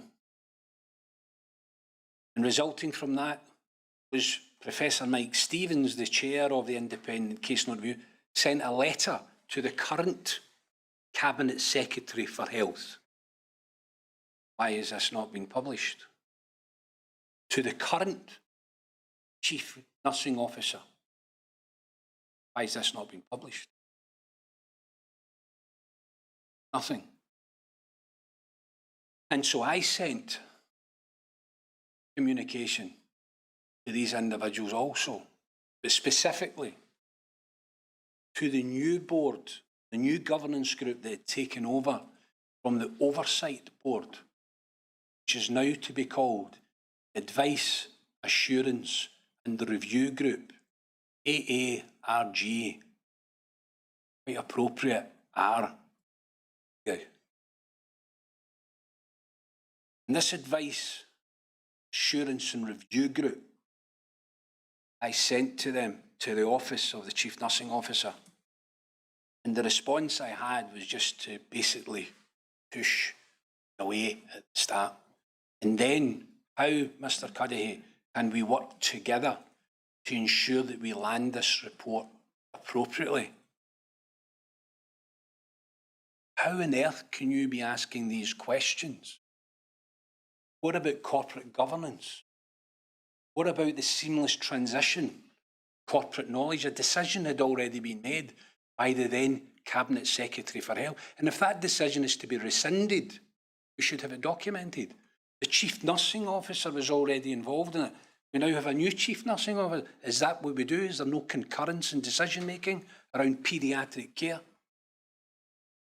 And they then asked, how could we do this and support families? I says, but the support was already in place. We had arranged it. He says, well, it needs to really go in front of the new advice, assurance and review group to consider how they will deal with this. To the absolute disgust of the authors of the report and everyone else at that meeting. So much so, sir, that I continue to keep communication, and they told me that it would be presented at a meeting in August of 2021. From August to 2021, nothing. Till on Friday, there was a chap at my door. Recorded delivery from the Chief Nursing Officer. If I would like a copy of the report, or should I say Molly, wish a copy of the paediatric treatment tool, redacted report, please respond to this email. And at the back, copy of the support network that's in place. Now, sir, I am in no doubt that timing is very, very convenient. Very convenient. That on Friday, prior to me coming to give evidence, it's delivered and requiring of a signature at my home. Why was it not published? We've had to challenge, the authors have had to challenge, and now they will give a redacted version of the report. Another example for me of a corporate failing communication and engagement. Who has ownership of this document? Which organisation, as you understand it, has ownership of it?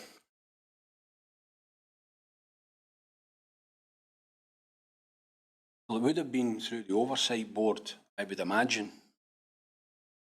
But the Oversight Board is no longer in existence. And I'm told to go to the Advice, Assurance and Review Group. Which, in terms of, you've identified the authors, but is this a process in terms of the organisation that was responsible for taking forward the report? Was it the Oversight Board? Was it GG&C? Was it Scottish Government? Who was it? It would have been the Oversight Board at that point, yeah. And this is, are we to understand that this is essentially a review of the 84 cases, and by the 84 cases you mean the 84 cases referred to in the independent case note?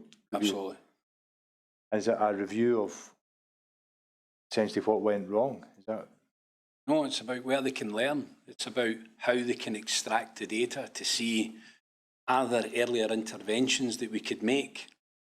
And so if these indicators repeat themselves, it would allow us then, within this tool, to predict far more effectively than they had been. That would allow further earlier intervention in the treatment of paediatric patients. And so when you're indicating a reluctance or reticence about publishing this, from which organisation do you see that emanating?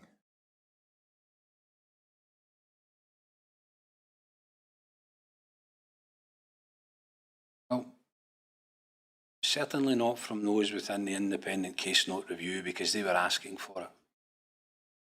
Certainly not from those authors, because they were asking for it to be published. The chair of that meeting was a Professor Marion Bain, and questions were asked. So I would take it, as we have developed and moved, whoever Professor Marion Bain operates for, that's where the answer is, sir.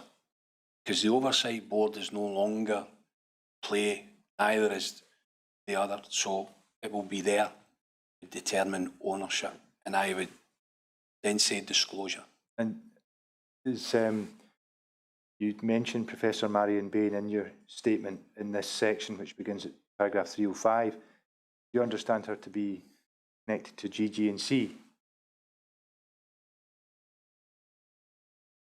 I'm really unsure if she is in GG&C or with Scottish Cut. I don't know. The role was interfaced with both. I don't know. Thank you. Let's move on then to consider then reflections. I'm going to have you give us your reflections on two things. Second one you emphasised to me yesterday, impact. First one, communication. A consistent theme, the evidence that we've heard here from patients and from families has been that the reporting of issues to do with the hospital mainly came from the media or from other parents or, from other parents on the ward or from clinical staff on the ward. Would that be your experience also? Yeah. Regards communication, let's back to the very start of your evidence, where it spoke about the various components of communication, and one of them being the content. So let's talk about the content of communication. I think it's pretty clear from your evidence that as far as clinical communication, i.e. from clinicians and nursing staff, what you got was detailed, truthful, with no hidden bad news. Would that be fair? Yeah. In the case of communication from management, what would the position be? Little. Something less than how I've just described the clinical communication, would that be fair? Absolutely. On the question of whether due course will come to the obligations around communication, but on the question of communicating bad news, bad news, or even uncertainty, the question of communicating those things, is it your evidence that clinical staff absolutely got that had to be communicated? Yes, and at times if it wasn't, there would be justification and rationale for not providing it. Yeah, I mean, that's an interesting observation, because there is one instance where you and Molly have a different view about an absence of communication at a particular point. And Molly, in her evidence, said essentially what you've just said, that although she disagrees with the decision that was taken, she understands that the person who took it had her interests at the forefront of his or her thinking at that point. Is that right? On the question of whether bad news and uncertainty had to be communicated, did management understand that? And in my opinion, sir, no. Secondly, there is another component of communication. It's the identity of the messenger. Keeping with what you've just said at the very outset of this part, when it came to issues to do with the hospital, here's that the impression of you and others that it fell to the clinical staff sometimes to communicate what was going on. Is that correct? Yes. I mean, we've looked at paragraph 137 of your statement where you speak about that.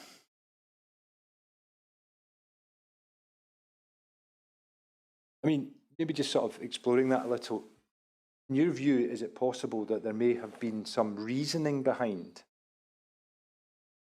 devolving the communication piece to clinical staff? if that's what was going on? Undoubtedly, I would consider there was reasoning for it. Otherwise, it wouldn't have happened. But I would consider that the reasoning there was that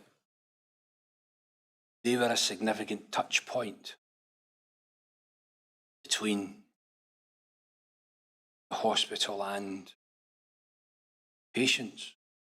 And so one would consider at times that, yes, that may be the most appropriate.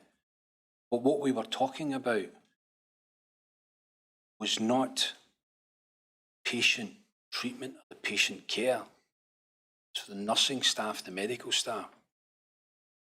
What we were talking about was the environment. What we were talking about was water, drainage, air conditioning.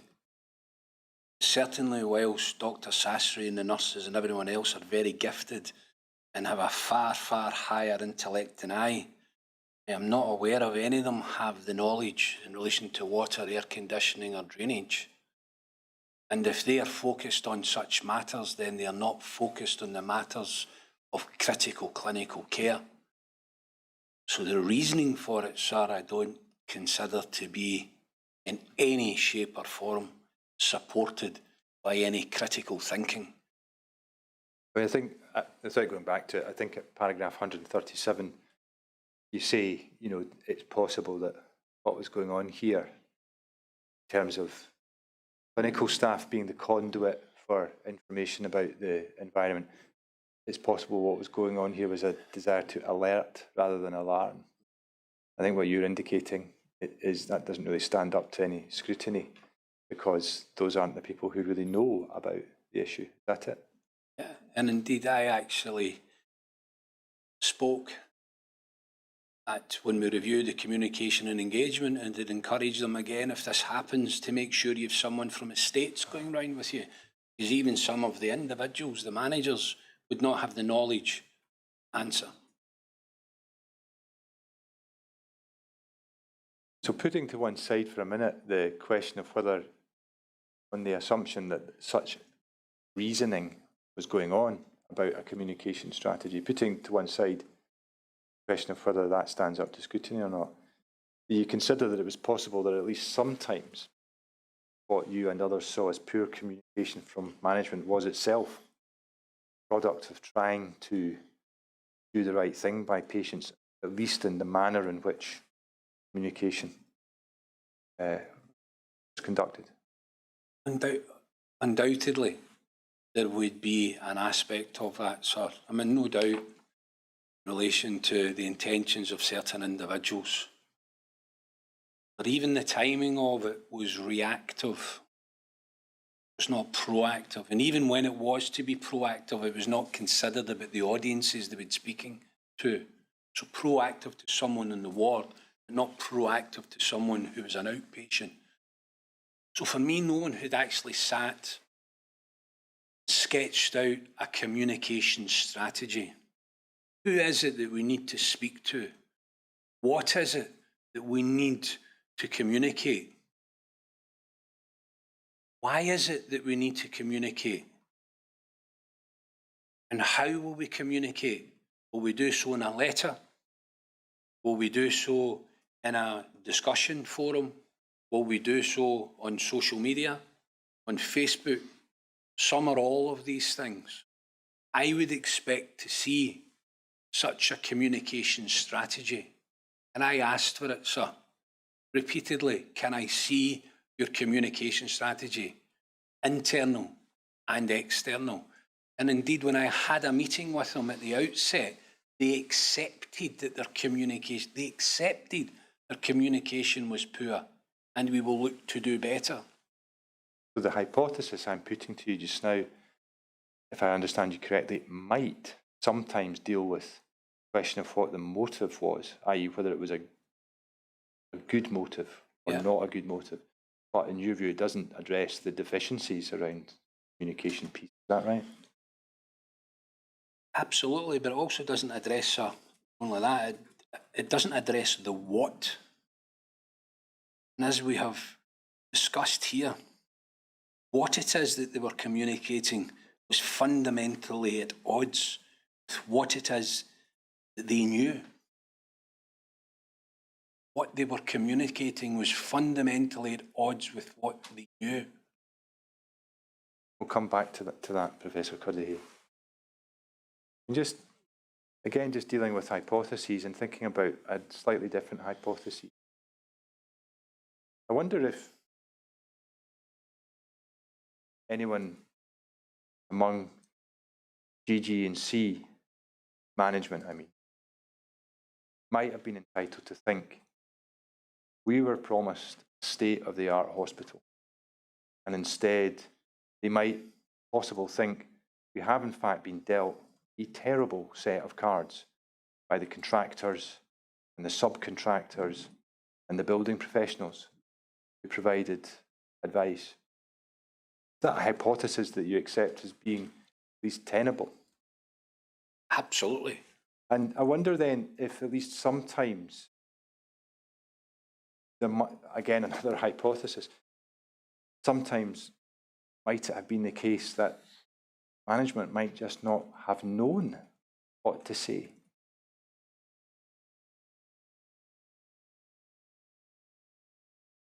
There's a couple of things within that. First of all, have they, management, been held accountable for that which they are not responsible? It was the contractors' fault and not theirs.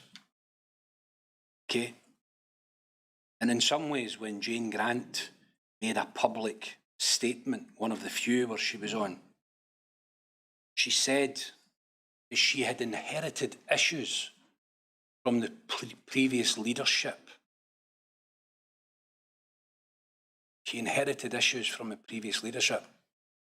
And I can understand that. So my question then at the time, Jane Grant, okay, this didn't happen on your watch, if that's what you're saying. Whom is responsible? What leaders did you inherit these issues from? What were those issues? When did you become aware of them? What did you, Jane Grant, do about them?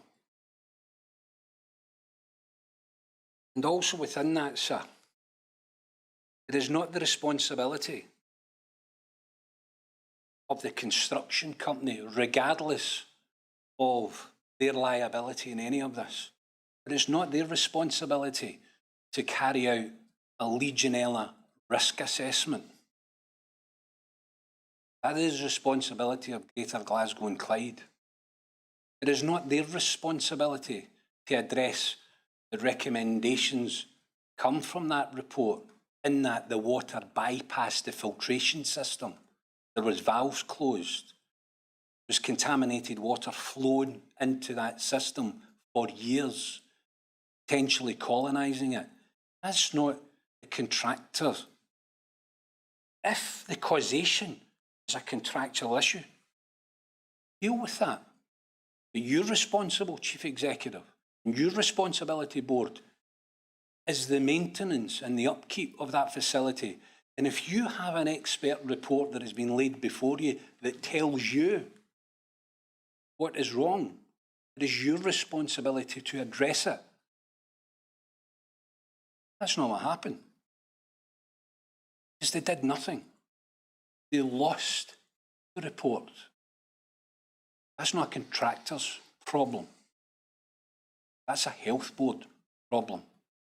And they didn't just lose the 2015 expert report, 2017 report, which is a statutory requirement, which further informs the Chief Executive that, listen, see, over the last 2 years, these same risks apply, but now they're even greater risks. You've done nothing about it. It's not a contractor's problem. That's a Greater Glasgow and Clyde Health Board problem.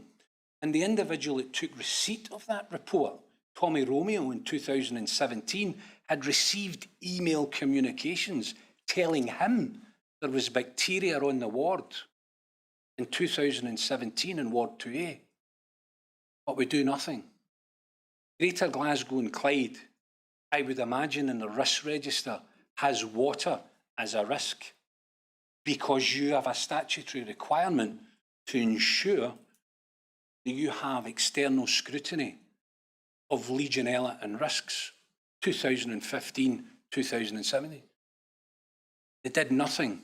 As my understanding, never even had it on the risk register. And further, sir, what's not a contractual problem is if your staff are trained or not.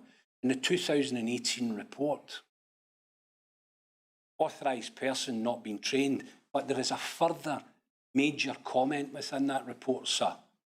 And that is that DMA Canyon reflected on the draft scheme for the water management and reflected that they had certain issues. And within the report, they opine that they need answers to their comments. And they directed that to a lady called Phyllis Urquhart. And the importance is Phyllis Urquhart is the compliance manager for estates. That is not a contractor's problem, sir.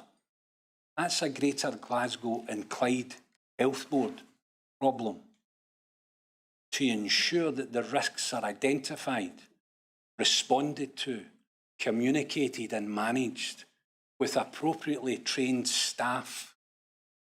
That's Jane Grant's responsibility. And if she inherited that problem, what did she do about it? Because when the report surfaces in March of 2018, it still did nothing, because the INT is sitting and they never disclosed it for a further 3 months. And also, the corporate knowledge is in the heads of those individuals who were aware of the reports. The same individuals were members of the INT, which Jennifer Armstrong was at pains to point out about the collaborative nature when she sent me the letter, 2018. So the corporate knowledge, sir, is in the INT, and it's GG&C's responsibility, Jane Grant's vicarious responsibility for the actions and deeds of those individuals in which operate in her behalf, and those individuals that are responsible for the care and the duty of care of our patients. So just to take my essentially two hypotheses and take the second one first, on the question of whether the problems with the hospital might be part of why the deficiency that you and others report on communication, you see that as providing no defence whatsoever to those deficiencies. Is that right? Absolutely none.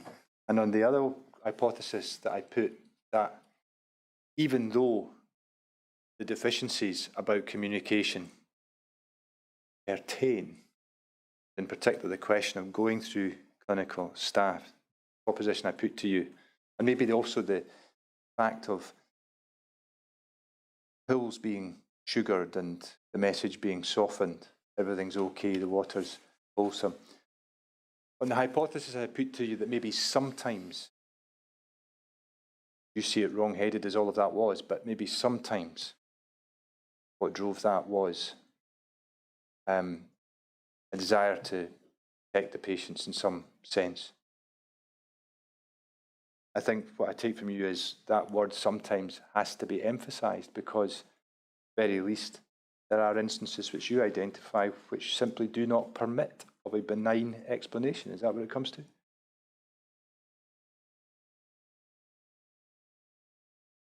Decision to close the ward, sir, in September of 2018.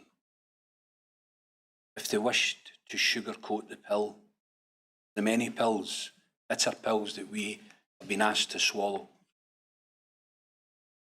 they could have done so by saying, you know what? Not only are we closing this ward, we're going to rip out the air conditioning system.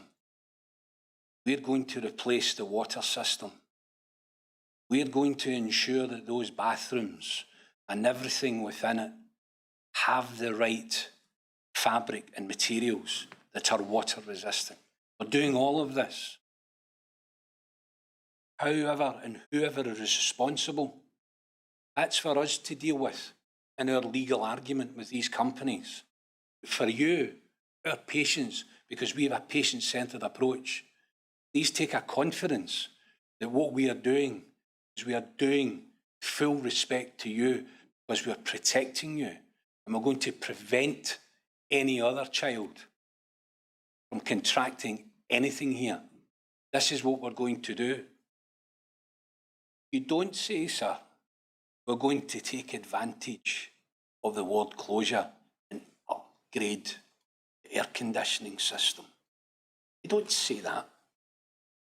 So your position is that the decision to frame what was going on in that way, you see as being impossible to reconcile with the notion that what they were trying to do was, in some sense, protect patients and reassure them. Is that your position?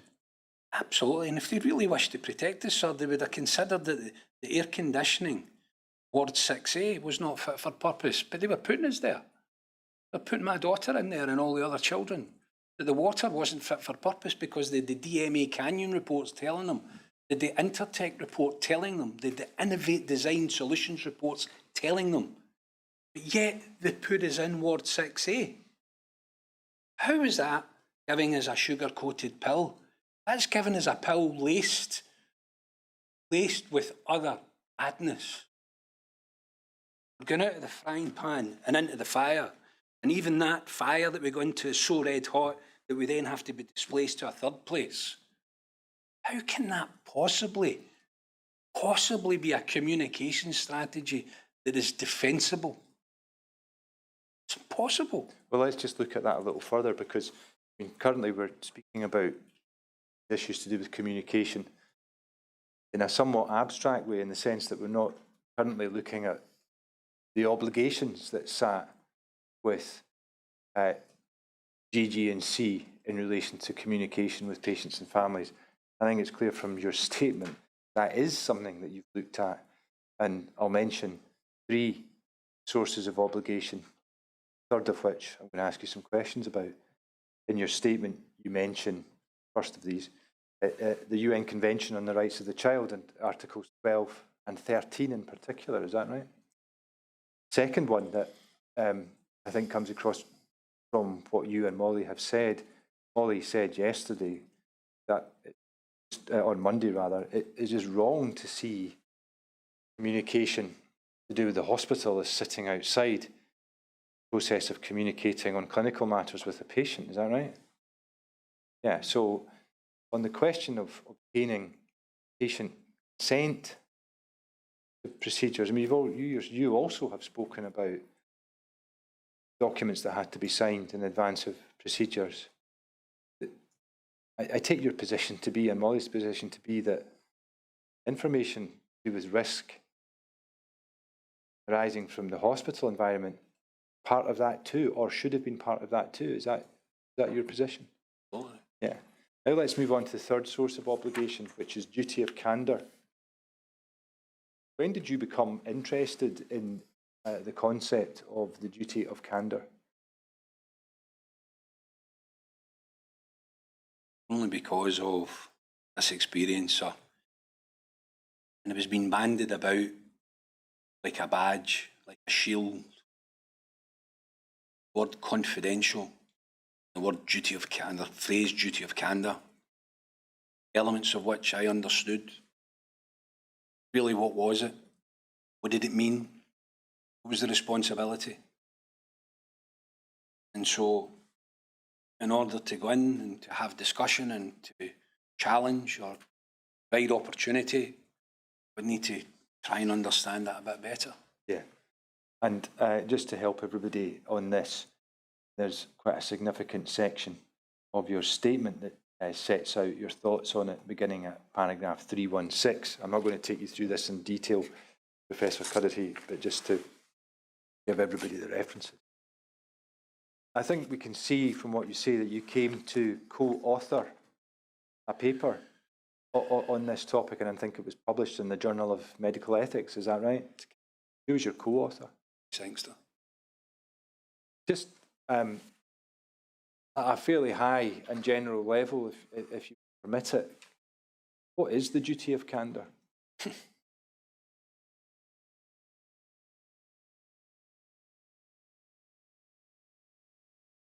a requirement for individuals who forum relative to harm. There's 6 criteria within harm. And to advise patient groups of where harm has been caused. Causation is not a factor within this. And if you like, Dr. Sastry would fulfil his duty of candour when he told us about the harm caused to Molly. He did so. He didn't understand the causation in relation to this. So it's the creation of risk itself is enough to engage the duty of candour, is that what you're saying? That's right. Sorry, I interrupted. So that criteria is quite clear. And for me, the outset in relation to duty of candour, there was a lack of understanding of that and a lack of application. And it's part of, I suppose, and it's interwoven with section 12 and 13 in the provision of information in order for you to make an informed decision. And it's in a part of those clinicians, whoever he or she may be, and an obligation, they must impart this information to you, regardless of the causation. Explain it to you. And there is a part within it. You have to extend an apology. Even if it's not you that's responsible, but you extend an apology and advise in relation to those 6 criteria of harm, how this came about, identifying also within it what you will do about it. And just trying to take in summary form what you've set out in meticulous detail in your statement, just trying to understand your conclusions. And I think you say, or am I right in understanding that you go as far as saying that an understanding of duty of candour was, in your view, among GG&C, routinely absent? Yes.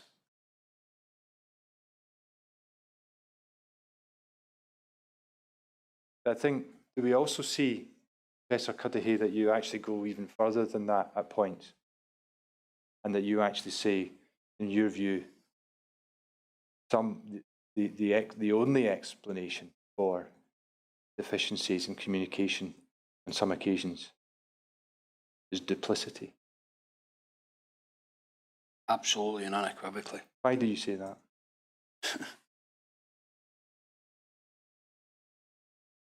Even in the absence of causation, they knew and understood, even in the balance of probability, causation. They knew better than I or any other individual the impact of harm, because they warned us from the very day we set foot within their hospital.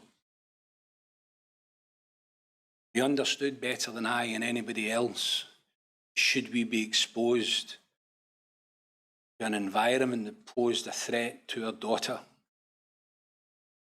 even when she was at her most vulnerable, this is all the things that you need to do to protect her. In many ways, they're all looking ahead to the holistic duty of candour, as they are warning us about harm that could be caused if this occurs. And so you take all of that advice and you protect. And the knowledge that they had from the various expert independent reports, from their own staff, taking their Hippocratic oath, their duty of care, telling them there is an increased risk to immunocompromised patients, and as a consequence, harm. Yet we do nothing. Yet we do not disclose our corporate duty of candour. Instead, some may consider that we will sugarcoat the pill. Well, even if they wanted to, not entitled to under those circumstances. They have a duty, a statutory requirement to make it known. And even when one reflects on Section 12 and Section 13 in relation to the UN, and indeed if we consider the World Health Organization, it is our right to access information that will impact on the health, the safety and well-being of our children. What we choose to do with it is a matter for us, but we have a right to that information. Even to think we had a right to go to another hospital elsewhere. The world offers no boundaries when it's the health of your child. And yes, I know that they have a corporate responsibility to the wider community, to the wider patient group. They cover a huge area. We are only 454 families. So and when it comes to, are a small number. So if we put that out there, that our water is contaminated, what is it that we're saying to the wider patient group? But actually, that water, if it's contaminated, is affecting the rest of the hospital. So it then goes broader than the paediatric care. They have a duty of care to the greater, wider patient population. And to be honest, to be open and transparent, elements of duty of candour. And they chose not to do so. It's a willful act, sir, to deprive of information. To deprive of information. When it's exposed that there are documents there that will support our hypothesis, we lose them. We lose the 2015 report. We lose the 2017 report. We lose the 2018 report. When we ask for maintenance records, they are not available because we have lost them. I am sorry, sir, that is not acceptable for a public sector organisation that have a duty of care for a patient population. We have lost it. Can you imagine? I've lost your medical record, Molly. I'm sorry, I have lost the list of medication, Molly. I'm sorry, we've lost the record of how we treated you, Molly. We'll just have to make it up as we go along. Or even worse, we're not going to tell you, Molly, that we've lost it. We're just going to give you a sugar-coated pill and hope for the best. Well, that's the hypothesis, sir. If that's what we should be accepting of, then I'm sorry, I cannot in any shape or form consider the actions of Greater Glasgow and Clyde Health Board, of Jane Grant, Jennifer Armstrong, of Jonathan Best, of all of those named individuals were acting in the best interests of my daughter or those other children. They were acting in the best interests of themselves. Because the question is, what did you do about it? When did you know? How did you prevent this from happening? So it's easy to say, I lost it. Or it was a big bad contractor that did it and ran away. No. Not with the life of my daughter. Go away. Thank you, Professor Cuddihy. I want to now move to the second aspect of the reflections that I wanted to ask you about. And you've just touched on the most important one. Impacts upon the one thing that brings you here today, Molly. What are the avoidable impacts on Molly from the story of the hospital?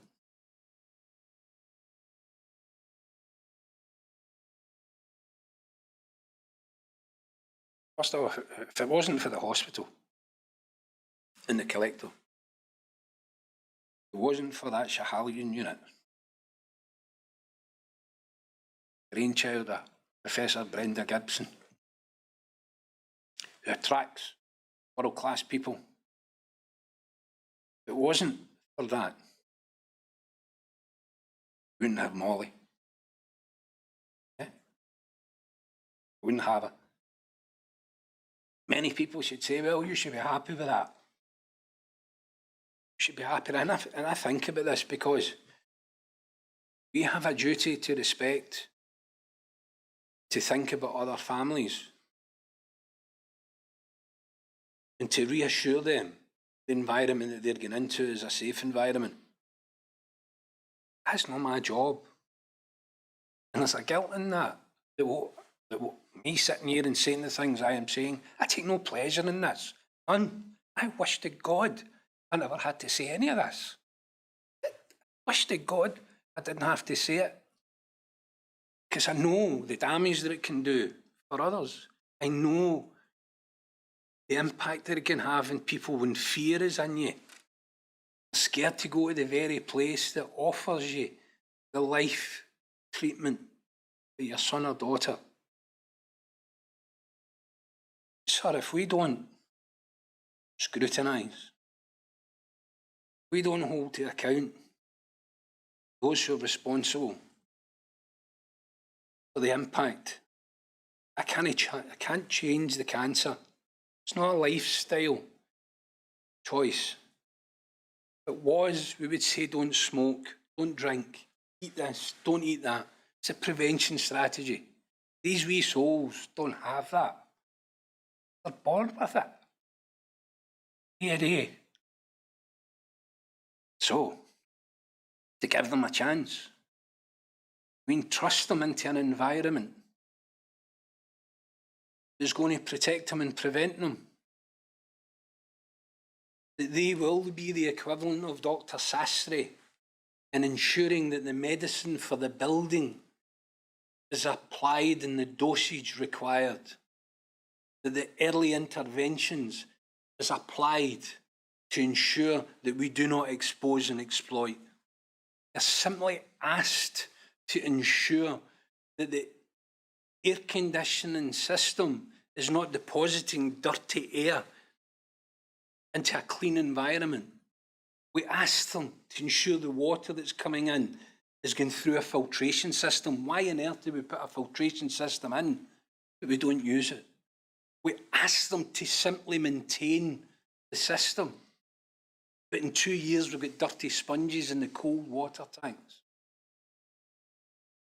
We ask them simply to protect our children. We ask them to give the medical profession a world-class facility that allows them to care for our children. So they have engaged in a series of willful acts so reckless as to show an utter disregard for the consequences. The consequences in my daughter has been measurable.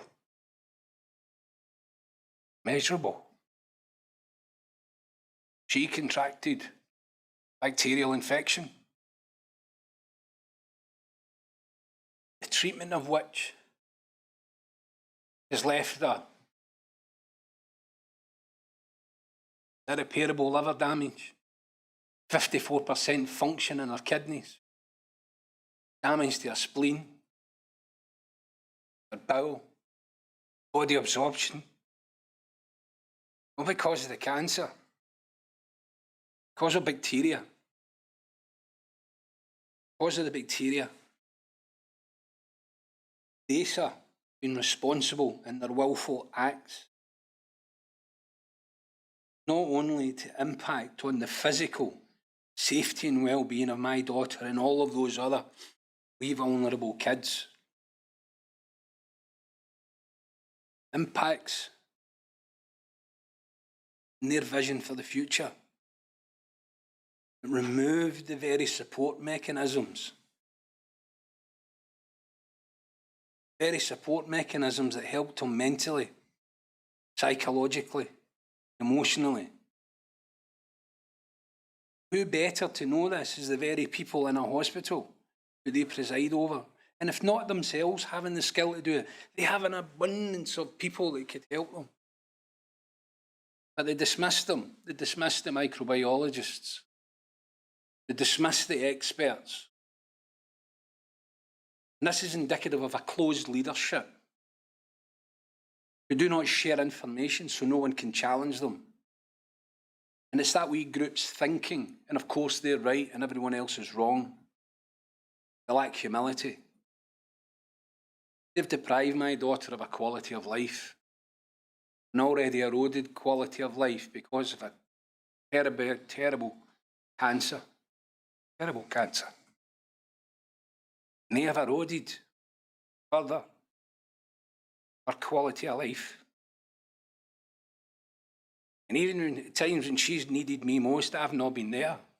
So I'm away fighting with people. Every meeting I had,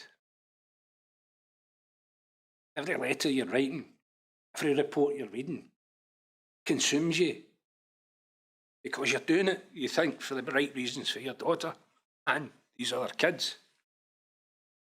And time is so valuable. All margins. I'm not enjoying a life with my daughter. I'm sitting here talking to you. I'm an independent review. A communication and engagement subgroup. I'm at an oversight board. Even when you say all that together, they've placed them into special measures, the impact that they've had on us as a family unit. How do you quantify that? How do you quantify the fact that your wee girl's taken to an edge of a cliff so often, and it's not the cancer that's taking her to the cliff? They're actually driving her to the cliff. How can they live with themselves? I started off this, sir, believing, does any one of these individuals get up in the morning and decide either to do something or not to do something that would harm a child? And I would refuse to believe that. Refuse to believe anybody that. Stay, look at these kids. Who could hurt them? Who could hurt these kids? But by their actions, or more, their inaction. They were willful. They were willful. And they should know the impact that they've had on those wee lives. It is shameful. It's absolutely shameful. And we need to expose it in whatever findings are. We might be able to help somebody along the way, and it'll be worth it. Even for one, worth it. Because regardless of what happens, and regardless when it happened, we need to know and understand why. Why? Why would you allow that water to bypass filters? Why would you not do anything to protect our children? The impact is immeasurable, sir, and it continues. I'd mentioned previously, this is like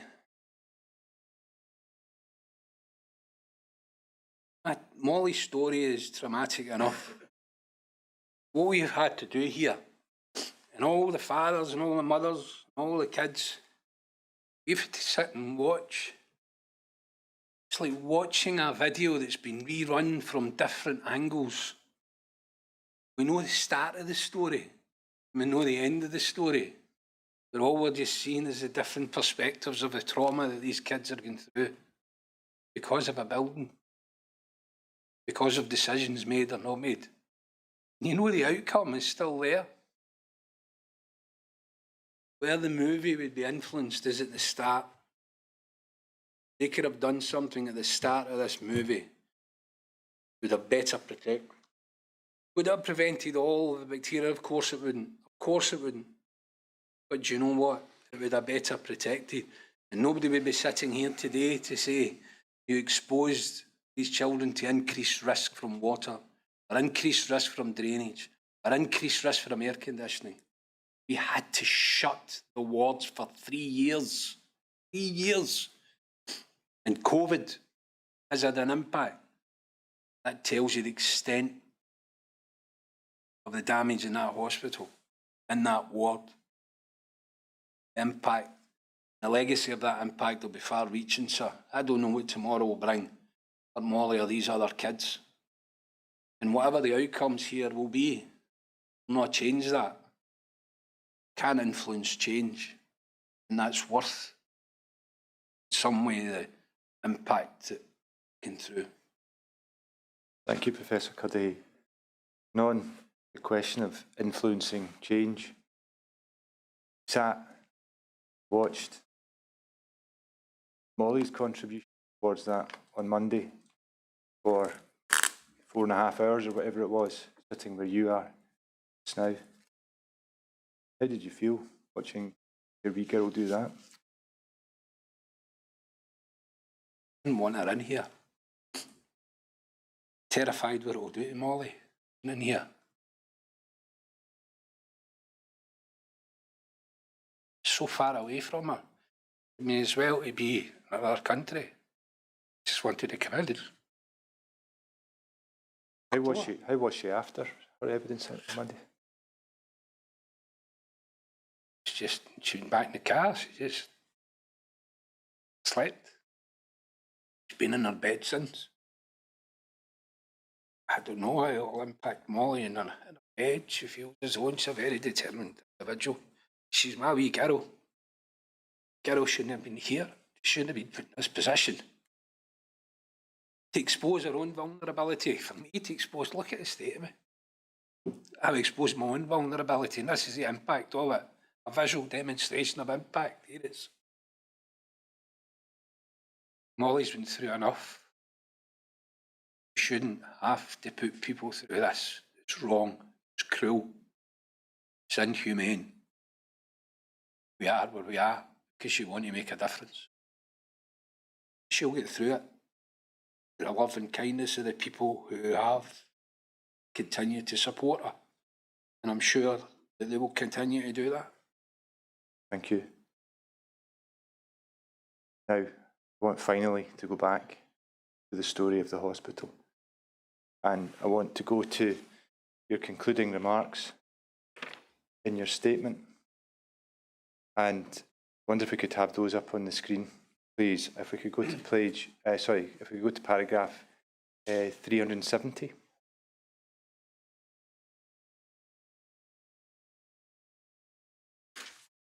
Now, on this occasion, Professor Cuddihy, I'm going to get you to do the reading. Do you want a break, or do you want to bash on? No, that's all.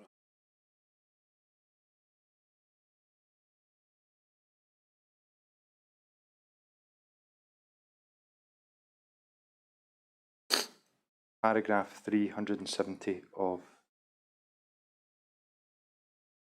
I'm sorry, do you not have the page number? Well, Lord, I wonder if we could just have a quick 5-minute break to just...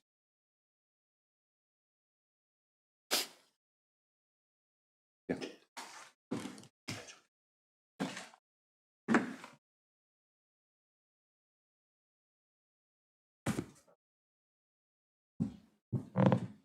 Please stand.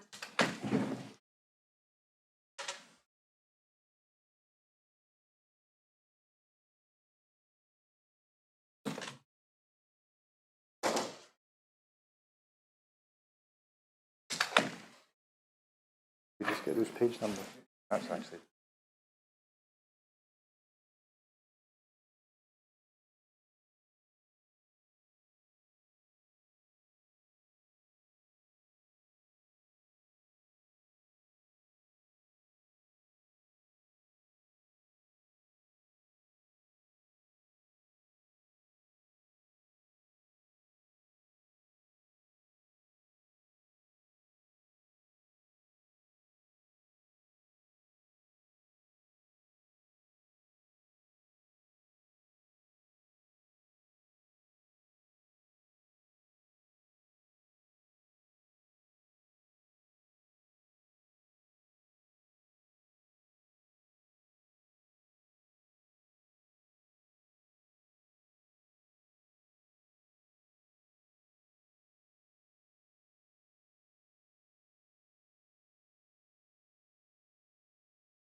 Mr. Duncan. Thank you, my lord. Professor Cuddihy, if we can now move towards the conclusion of your evidence, and I'm going to ask you to provide us with some concluding remarks, and I'm going to begin with the remarks that you've included in your statement, and I might just have you read what you've set out at paragraph 370 to begin with, please.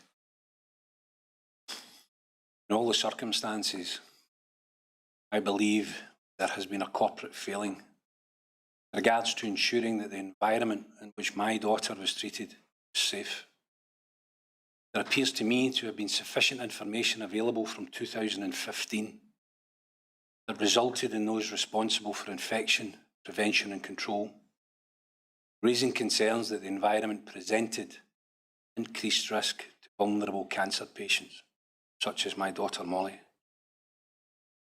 I am also in no doubt that the leadership of NHS Greater Glasgow and Clyde, whether through dysfunctional and corrupt practices, failed to respond, manage and communicate to those at risk, despite numerous opportunities to engage proactively, failed to do so, and to have actively suppressed information from those who could make informed decisions with regards to the outbreaks of infection. Thank you. Now, Ms. Brodie, could you maybe take us please to page 157, and we'll have Professor Cuddihy read paragraph 373.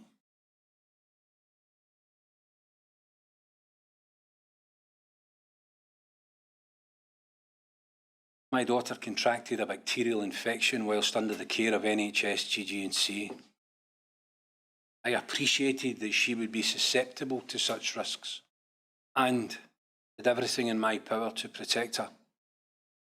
When I consider the actions or inaction on the part of NHS GG&C, I am in no doubt that they could have done more, much more, to protect my daughter from such environmental risks.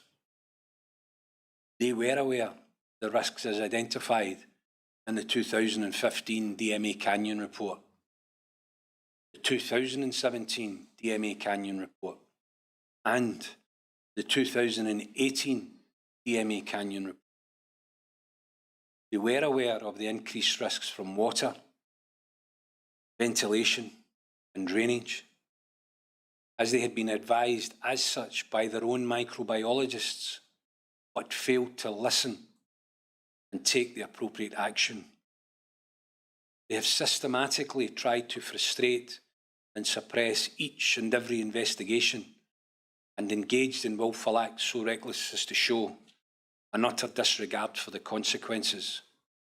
They have presided over a crisis which has become a scandal that has led to the exposure and exploitation of those whose lives have already been so dreadfully impacted through no fault of their own. And if you go on and read paragraph 374, please, Professor Cuddihy. My daughter and those other children, their families and indeed staff, witness a developing series of events that individually have impacted on our lives, physically, socially, psychologically and emotionally. Collectively, the failings of NHS GG&C have reduced further quality of life my daughter has. They have further eroded her chances of survival. Small margins mean so much, and often the difference between life and death. Failings have led to further illness, which in itself further complicates delivery of cancer treatment. Even if my thoughts or conclusions are emotionally influenced, resulting in my judgment being impaired, one cannot ignore the fact my daughter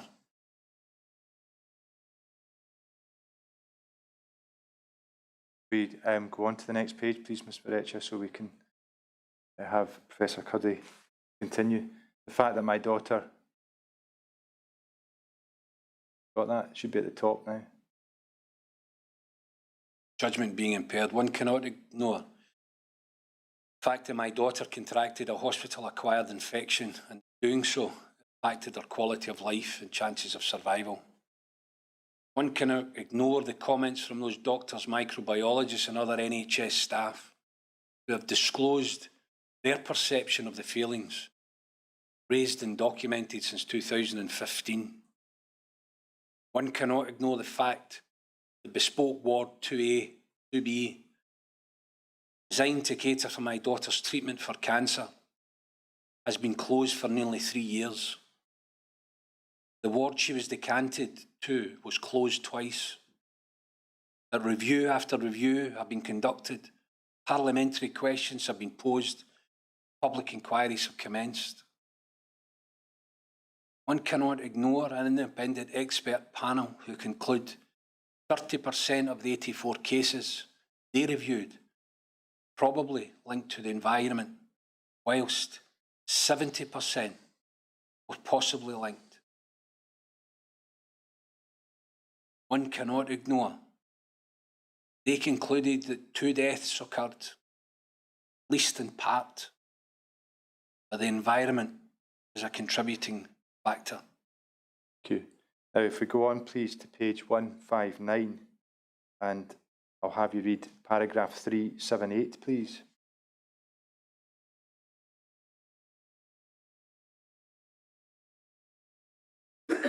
However, Molly is also threatened by the NHS GG&C organisational environment, or rather, those who influence and direct that environment.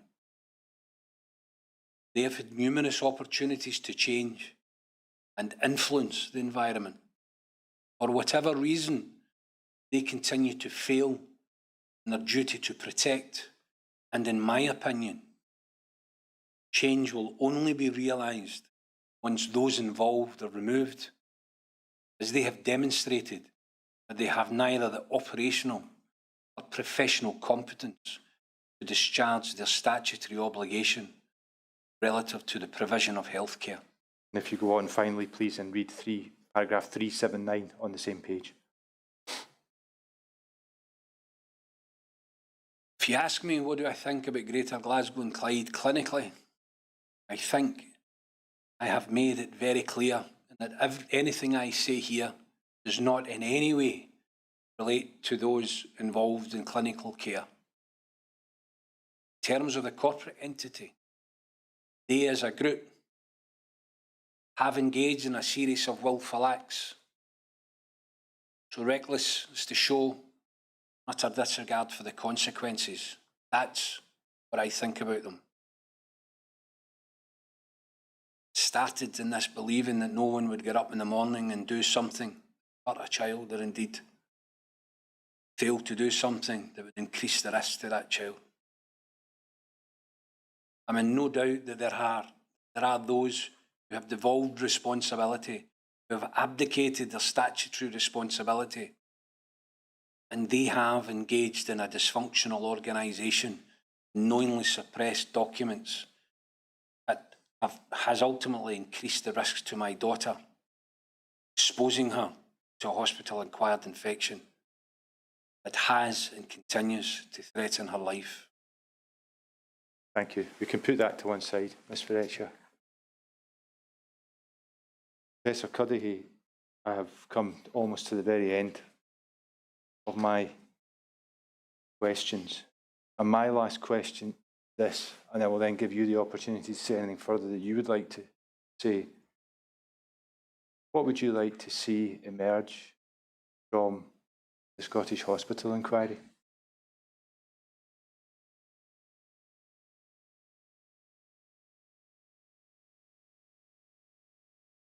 Recommendations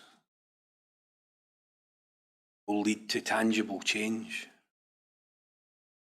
so that no other child or other family can experience what we have all experienced and endured. And that the staff, wonderful staff, the men and women, can have an environment that allows them to focus on the primary clinical care of their patients, not not to have to operate in an environment. Their skills are tested as a consequence of the failing, human failing, those control, operate GG&C. Thank you. Before you conclude your evidence, is there anything further that you would like to say?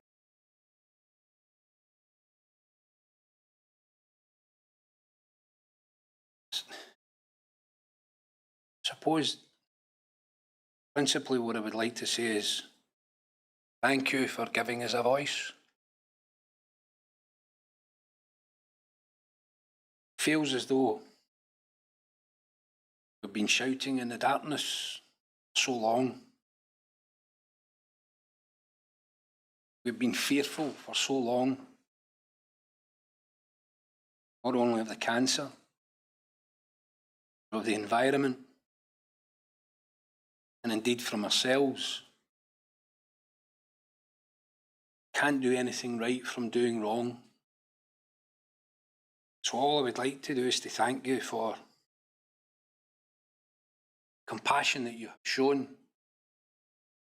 the empathy that you have displayed in your communication and engagement.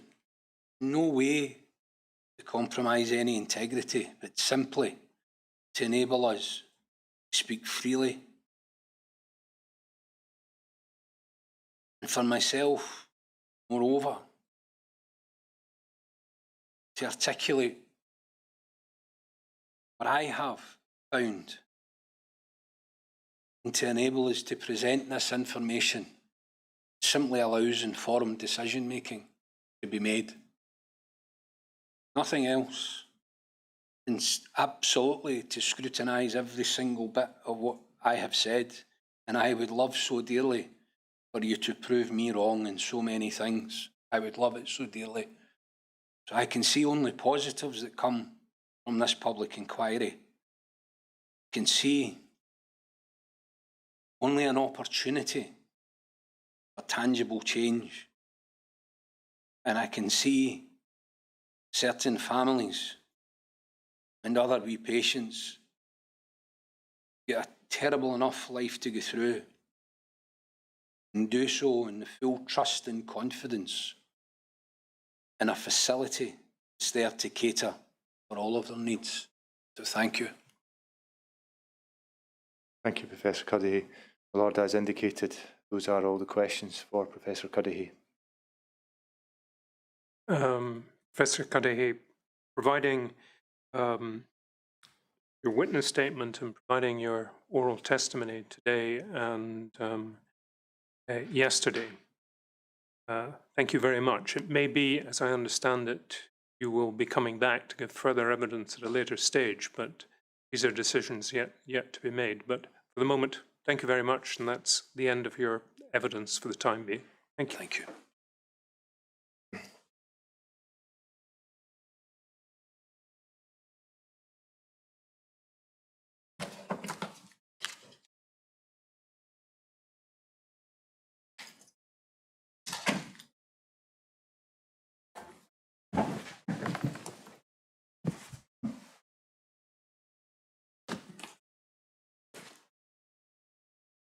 What I perhaps should, before I finally conclude, is to indicate we're not sitting tomorrow, but we will be sitting again at 10 o'clock on Friday. Am I correct?